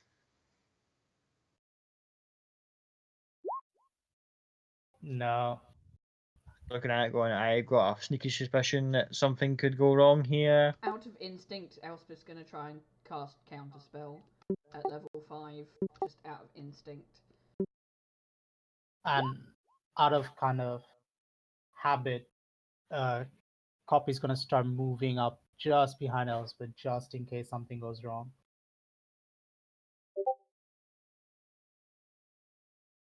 That's counter spell, and nothing. I understand that you are a being that disgusts me. And Can this I is the- suggest you stop winding him up? He's already going to freaking whatever that robot's doing. He gets the point. Cloud just grabs Elizabeth and Toto and pulls them back with anybody else he can. And with that, the construct is starting to glow bright red. Yeah, at which Steam point, starts to shoot out of its joints. as he casts Dispel Magic on it at 5th level. Again, dispel magic. What size Yeah, is he's gonna this? go. It's about human size. I'm going to do something really stupid, but she'd do it. She's going to run up to it, grab it, and cast Dimension Door and be 400 feet away with it.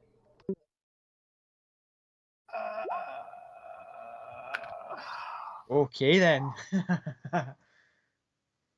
And then she's going to try and run away from it. So, as it's literally just like steam shooting off it, caged up, ready to go, you just run up, dimension door, grab it, and through. And everyone's just like, So even Dispel Magic doesn't work. the magic didn't work. It's not magical. Yeah.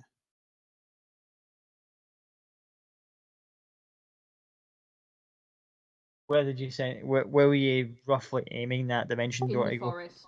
Like 400 feet away in the forest. You dimension door opens, you fall out. Say because in a panic it was kind of just off the ground. You roll, try and go into a run, and then you run about say about 30 feet, 60 feet, just in a panic, and then once you get to about the kind of 75, you kind of went, hold on, turn back, still in the cage from the Bolaro bonds, it just starts shooting confetti out. Just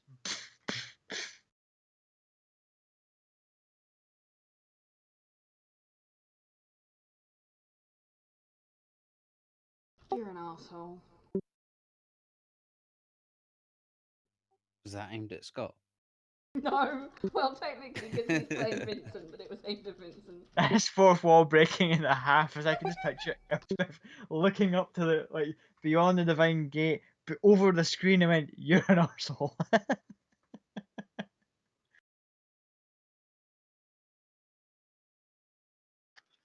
Second, Elsbeth disappears. Cloud sort of runs up to the edge of the ship, jumps off, blows the whistle, and makes a giant eagle and starts going up in the air looking. Toto's just going to stomp out the face on the mannequin. I think Sam missed what I did. What happened? What did you We do? thought the robot was going to blow up, so Elspeth grabbed it and dimension doored 400 feet away. All right, good. So, as Cloud flies up, he just sees like what he thinks initially is an explosion in the forest. He just sees like the flash.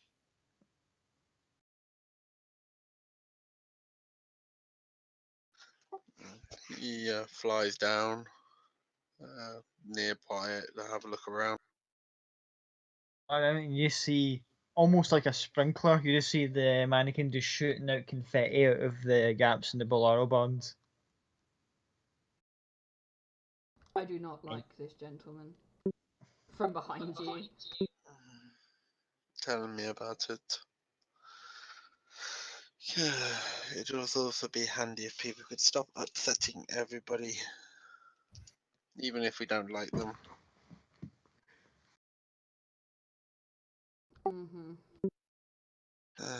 Right. Cloud goes up and releases the bonds off of the mannequin, and hops back on the eagle, helps Elsbeth up, and heads back to the ship. Probably stuffs one of the pouches of gunpowder he still has into the mannequin's chest or somewhere, lights it and leaves to make sure it doesn't get back up that easy. As you're flying away, you just see you look back and just see the mannequin just before it disappears in the canopy of the tree. It just goes poof and just blows up.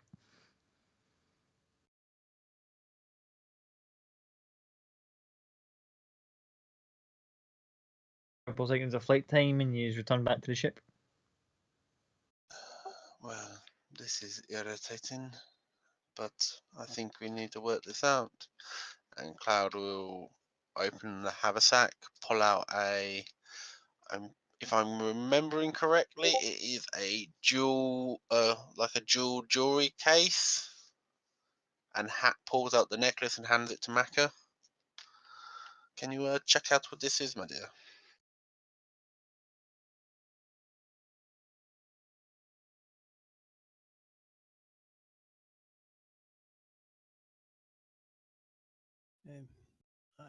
Yes, Ken.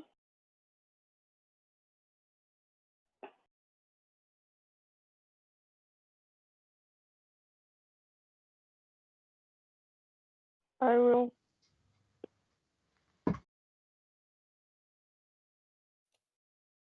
Yes, identify, and the eyes just go wide as you realise what you've got in your hands is a vestige of the divergence known as the kiss of the Changebringer. Just the sheer magnitude of energy coming off it is just staggering for an item of its size.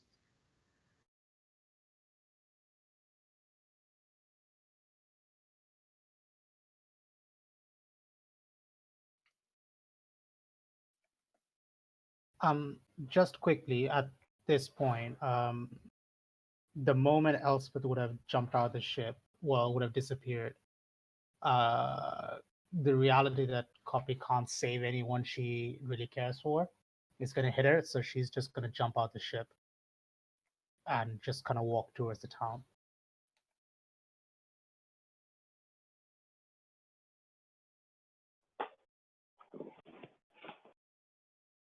Okay, so you'd already buggered off before they came back and found out that this thing is a vestige. I'll say that while they're figuring that out, you've walked back into Westrun and you suddenly just get like a tap on the shoulder and you go, "Oh hey, buddy, it was a Beth or whatever. I think it was looking for you all fucking day." Is this Iago? Yep, it's Iago.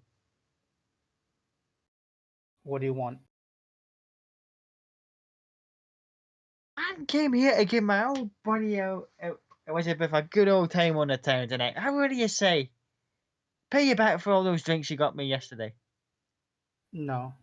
Got something else planned. Have you managed to get in contact with Jafar?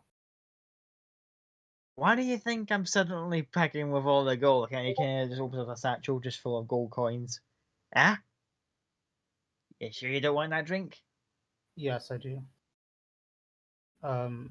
Where is Jafar? He's around. No. Where is Jafar?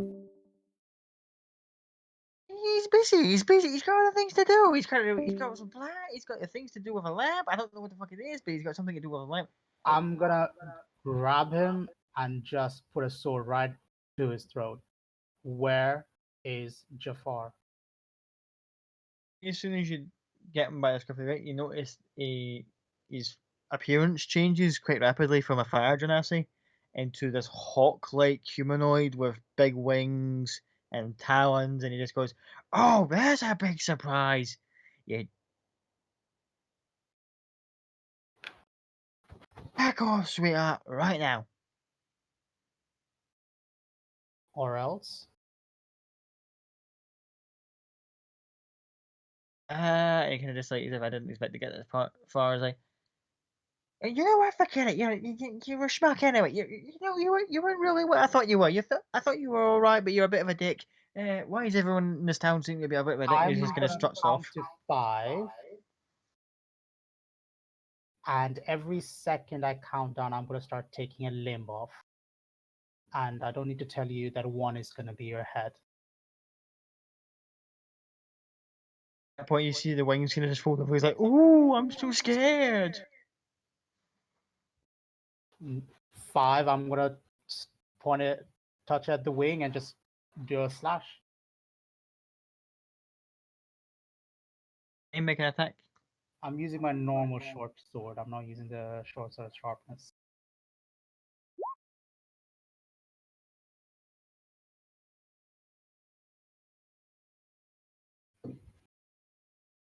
One hits, and up the wing, and he just goes, "Ah! Okay, you know what? Screw it." And he pulls out this tiny little vial and just drops it on the floor, over the ground. Shatters, and puff of smoke obscures about 60 feet around you, just like in thick black smoke. Just But I'm holding on to her. Holding on to when him. they changed form, they broke away from the grip. They're like, "Oh," turned with the wings out.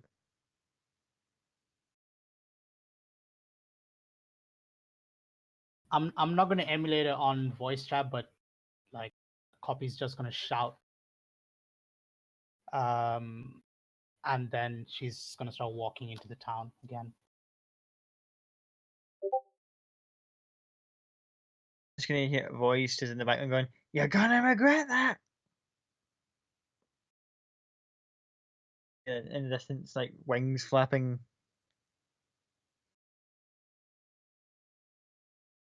And with that, I think we'll call it a night. Oh no, I wanted to deal with the freaking. I wanted to be out of Westrun if I'm being honest. All part of the plan. You were supposed to get out of the fucking city. Rennie was just meant to be there, just as a sort of like goodbye present. Like, "Hey, can you give me the necklace?" No. "Oh well, we'll see each other again soon." Ah! I mean, to be honest, if we could play for another half an hour, that would be brilliant. But I get it. Perfect time to stop.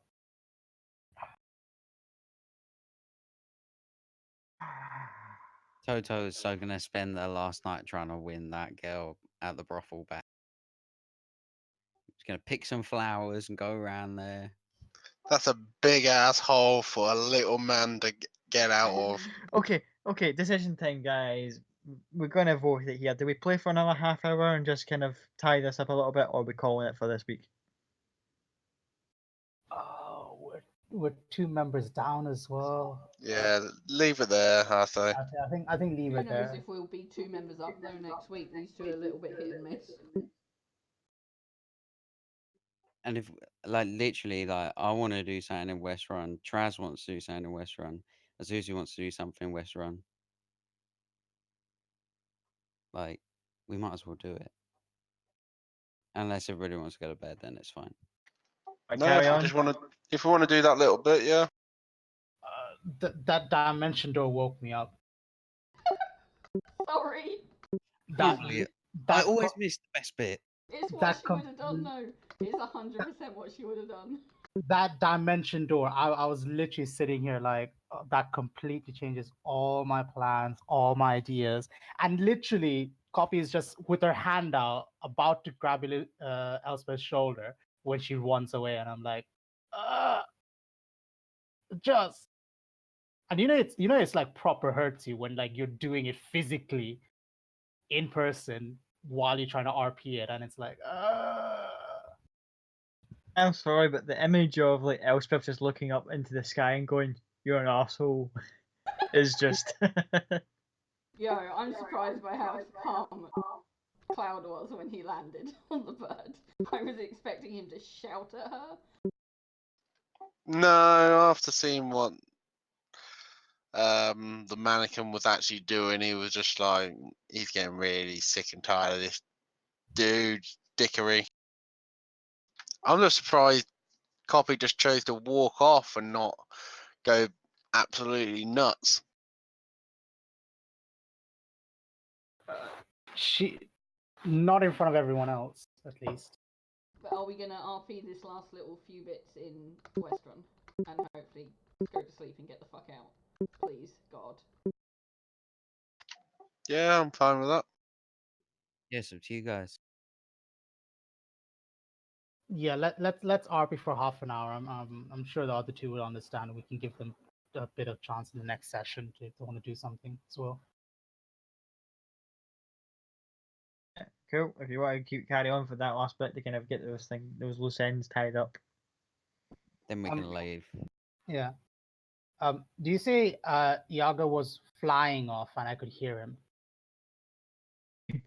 He was far enough away by the time you were walking in, you could just see him in a distance, kind of just floating around, going, "You're gonna regret that," and then fucks off. Okay. Can I wait for him to be? Oh, sorry. Just bear with me for a sec.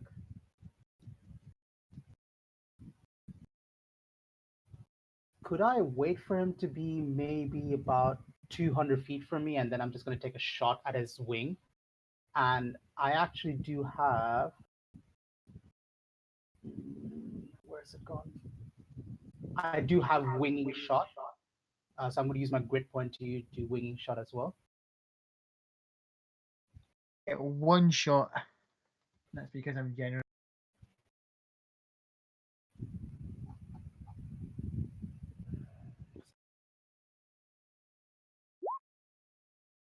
26.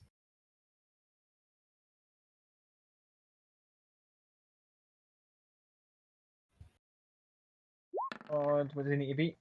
And winging shot, he needs to beat a DC of 15. Strength save. Yeah, I think at 21 he's beaten that. If I fire off a shot, and you just see in the distance, you just see a bunch of feathers kind of go, and he goes, "Ah, bitch!" and just floats off. Imagine Alkur just going, "Next time, samurai!" and fucking off into the distance. Yeah. Oh, nice reference. Yeah, that's fine. And I'll just kind of wander around until I get to the bar that I was the night before. I'm just gonna stay there for a bit Oh, you're gonna hate me. I'll change my form into Jasmine, how Jasmine would look, and then kind of stay at the bar for a bit.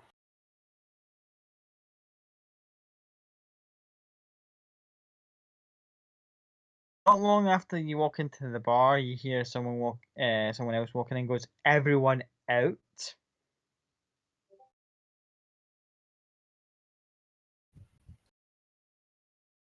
The music stops. Everyone looks up, and they just see the blue with the gold trimmed coat, white hair with spectacles. After hearing a gunshot in the middle of the night, Oh, for fuck's sake. Sure. I guess this has got to be done. points you out and just goes, "You have something very dangerous. Drop it on the floor now." And I might just be patient enough to let you walk out of here and explain yourself.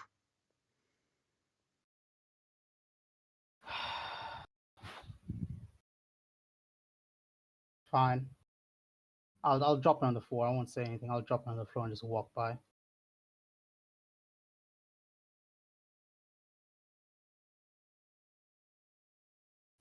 Oh, he comes up, takes it, puts it in his inside pocket,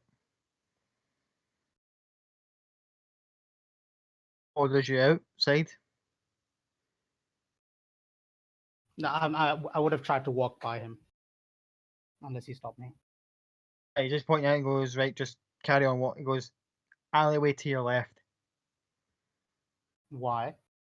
Don't argue with me. Fine. I'll go with him.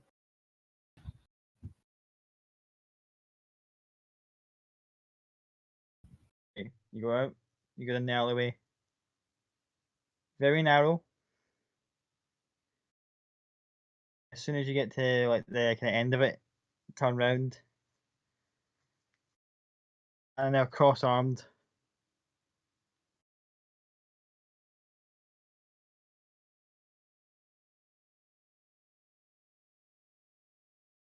Thinks Yes. for a moment and kind of goes, "I really don't think it would be that easy." And casts hold person. Sorry, I didn't catch that. Says, "I didn't think it would be that easy," and tries to cast hold person on you. Make a wisdom saving throw, please.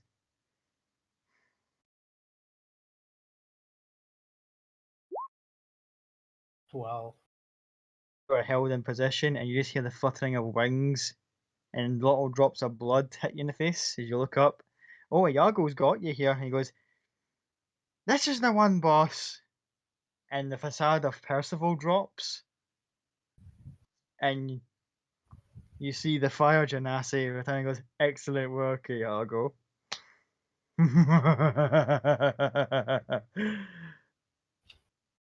And what happens to copy after that, you'll find out next week. Cool. Becca, you had something you wanted to do. Nope.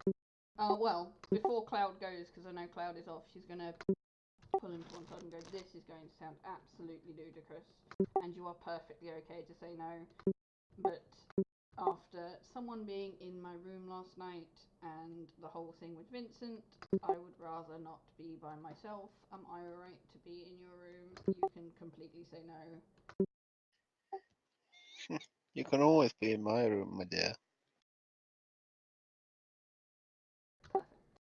Be safe, please, wherever you're going.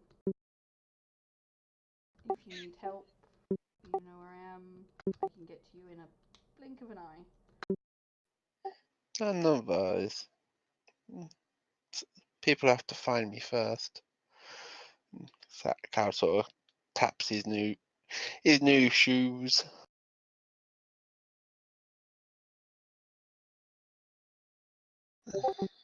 I shan't be long, and he heads off.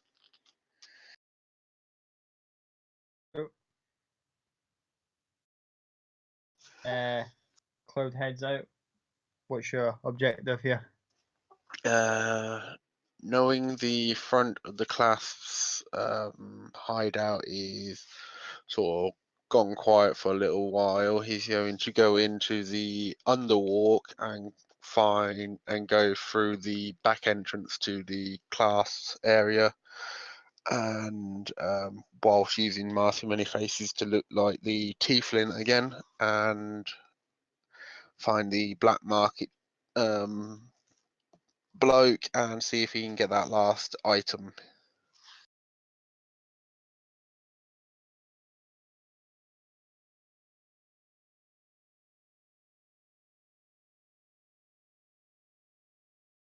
So after a while, you manage to make your way to the various underworld markets, and you just see one of your contacts calls you over, goes into a basement. It's done up like a miniature bazaar, and it's like, you just go, "What do you need, my friend?" I'm looking for some special gloves to help me out with a few jobs. They got that kind of shifty look of like, he keeps on rubbing his nose as if he's been like doing that language. That sort of just that kind of initial mannerism is like, "Well, man, you're looking for gloves of thievery. I got you covered." As long as they're the right stuff, I'm always happy with your equipment. Oh my buddy, I got you covered, man. I got you covered. I just need one thing. What's that? Hit me up with your sister. She's still all right. She's still single because she was quite a nice lady. I don't mean in any like sordid way. I mean she, and he takes his little trophy thing off and goes, "She nice lady. I just need that. It's been a while, you know what I mean?" And Which one? If you're talking about Vin, you know she kicked you square in the head last time you tried anything. Same with Ellie. And Cora was just being nice. I'm sure I can make it what was saying. I just want to apologise for the last time. I mean, I didn't make a smacker that hard in the ass. I mean, come on, Yes. man. And I'm surprised you can still see straight after that hit.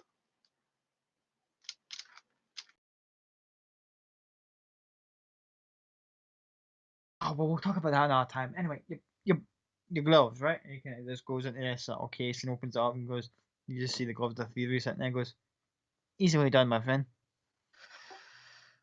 These are the right stuff? Yeah. Okay. How much do you owe?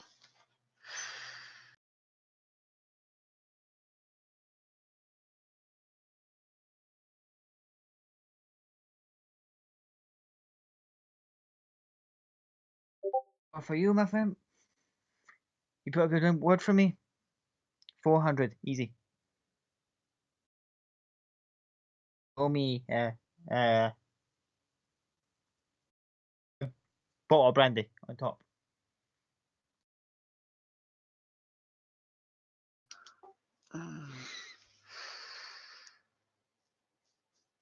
Mm, 400. And I'll owe you the drink. Yeah. And I'll have a word with Zin. See if well, I can promise she won't kick your head in next time she sees you. That's the best I can push. You know how tough she is.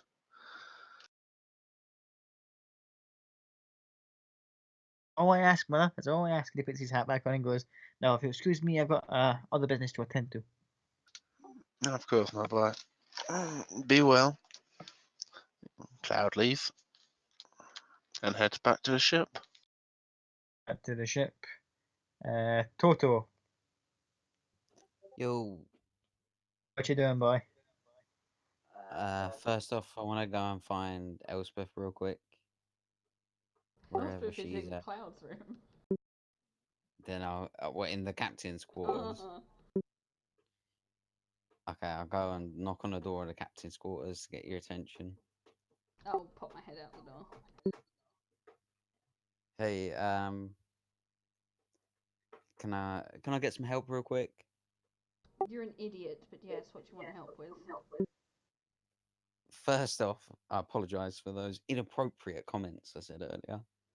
It's not me you should be apologising to, sir. If it's Cloud, I'm sure he can take it. No, it's not Cloud either. Oh, yes, this is what I came to talk to you about. Mm-hmm. I'm gonna go down there now, real quick. I'm gonna try and make amends. I just wanted your help to kind of make me look a bit more presentable. Like, I don't think these shoes and stuff. I'm not the best dresser, or I'm not very good at hygiene either. She'll instantly press the digitation in for the hygiene. See, That's that that helps. fixed. I will go. The rest of it makes you, you. And if she can't accept you for who you are, then she is not worth it. So you should go as you are, in your Crocs with fish in them and everything else. And I'm sure she will be absolutely fine. You didn't go last night dressed fancily or anything else. You went as you were, and she still chose to be with you. Don't know what you did. Don't want to know what you did, but do We didn't do we didn't do anything. That's the whole point. But also, that's one other thing. Am I being an idiot, or like, am I that idiot that has fallen in love with a prostitute, thinking that I'm in some way special, and in fact I'm just a customer? Or do you think I should go and make a proper amends?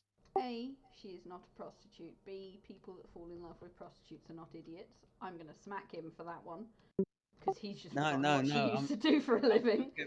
I'm talking about those kind of people that, like, they keep bringing gifts, and they're like, oh, we're gonna leave together, and then it's She's their job. she that is not her job though. Her job is to wait tables and to bring tea and coffee. So I think the fact that she chose to be in the room with you at night when it's not her job speaks volumes, and I think you should go and make amends. And B, stop measuring your worth on your ex-wife's inability to see it. Okay, I'm gonna go. Thanks for the advice. Just be yourself and you'll be fine. I give Elspeth a hug, and then I turn and run like a giddy child. I'm gonna take the carpet, and then just get there as quick as I can. On the way, I'm gonna use my knowledge of nature to pick out some real nice flowers straight out of the ground, and just shoot over there. Grab yourself a pretty decent bouquet, flying over. With all the Aladdin jokes I can make here. I'm trying not to. Fly off, and you going straight to the front door, or other means of getting to Salvador's? I'm gonna try and Aladdin it up to the window, see if she's there. Start to approach, and you checking various windows. There's a couple of them you kind of look in and go, "Wish I never saw that." Oh, sorry. Oh. Get to one that's kind of not like they're kind of servants' quarters, but kind of staff quarters, and you just see that there's one that you can just, as you approach it, you can hear sobbing from the room. Oh man. I'll just knock on the window. Just before you're about to knock on the window, you just hear the door open. You just see the door open, and in steps Salvador. Closes it behind him.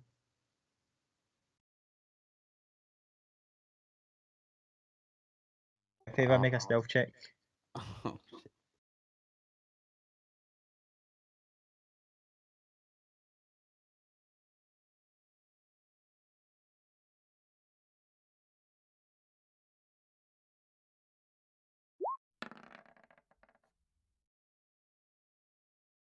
I'll say Salvador initially looks out the window, but the carpet kind of just instinctively just goes, parallel park, out of view. He shakes off, thinking, "No, I've probably seen anything." As you creep back into view, you just see him sitting next to Adria, who's just like that, knees up to the chin, sitting on the bed, just sobbing to herself, and you just see him just put his hand just through her hair and just goes, there, my child.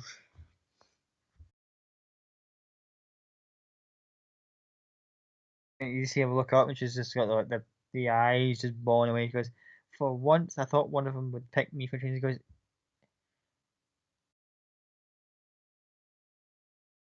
"It was," and she just kind of just keels over a little bit to his side and just kind of starts sobbing into his shoulder. He's just like, I'll make it up to you, my dear."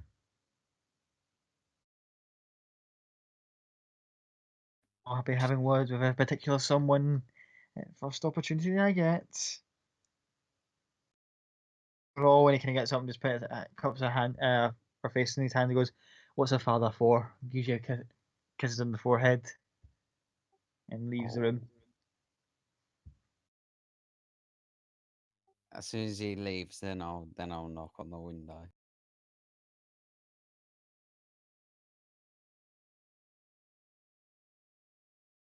Initially, Adra's kind of like startled a little bit, slowly walking towards the window.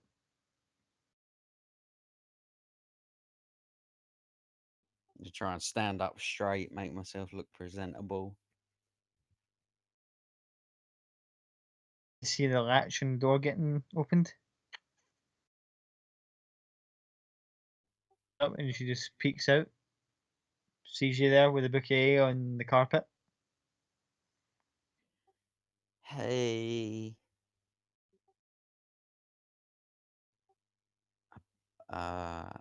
These are for you. I just hold them out with one hand. Make a persuasion check.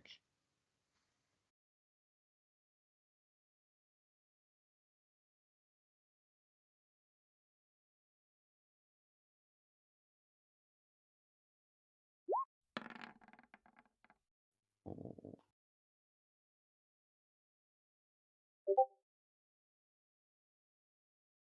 You see, I just kind of initially kind of just stunned seeing you there floating with the carpet. You see the bottom lip just start to kind of go a little bit, just quivering a little, and she just slowly just shuts the window.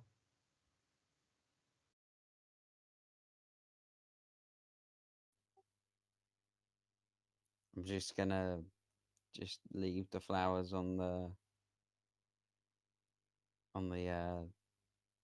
outside of the window, and then just turn and leave.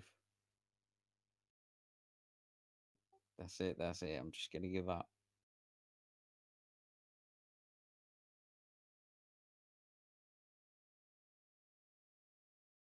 Even the carpet's kind of almost like slunk a little bit as it's flying away.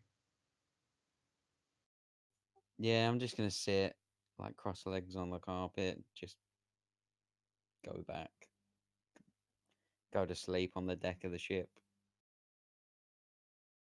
Can I have Clover go curl round him? I know Elspeth won't know he's out there, but Clover can just go and curl around him. Clover pretty much just like does that whole like spins round once, twice around him, and then just as she's about to sit down, the carpet kind of goes, "I'm going to just let slip out from underneath." And as Clover kind of surrounds Toto, the carpet just kind of sits, falls in almost like a leaf, and just kind of wraps itself around Clover, almost like a blanket kind of thing.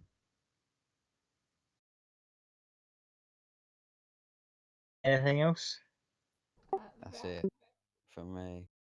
Very Good. quickly, when Cloud gets back, he's going to find Elspeth in her pajamas again, hair tied up, but on the bed with some of the thread she brought, just humming to it and really concentrating and trying to turn it magical.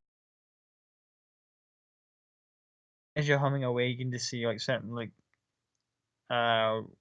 one red strand of thread and a blue strand that is kind of changing colours between themselves or oscillating between each other.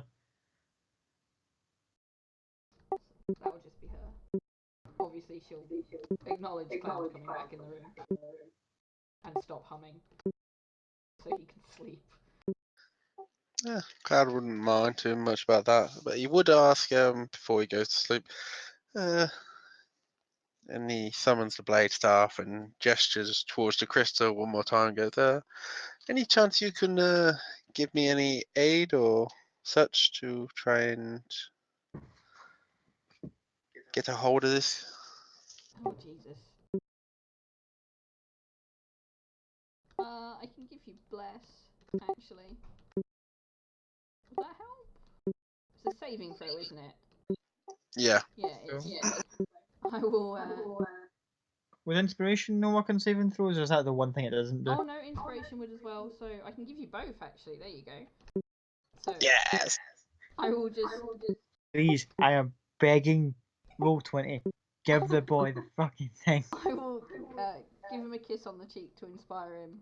So that's a D8, and then I will cast Bliss, which is a D4. Okay, let's see if this actually works now.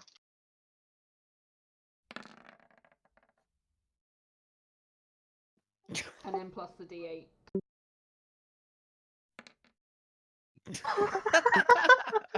No, I no. mean, my wisdom saves were bad. Like, this is ridiculous.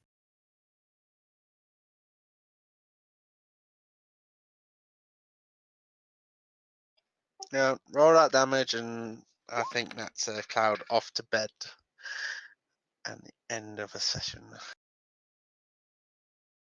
Listen, she kind of quick little bit of bardic inspiration via whatever means, maybe turning that hum that she was initially doing into a very soft tune, and you try again, and no luck, and like once again, throbbing headache, that backlash just courses through your mind, and once again, Elspeth is playing the medic and just like, it's all right, I got you. Yep, notices the signs and it's just gives him a hug and casts it again. Goes, we'll get there, I'm sure.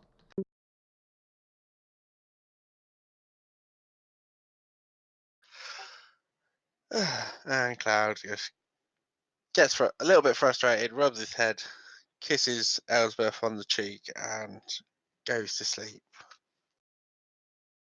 And with that, now we call it a night. Yes. Let me turn my stream off.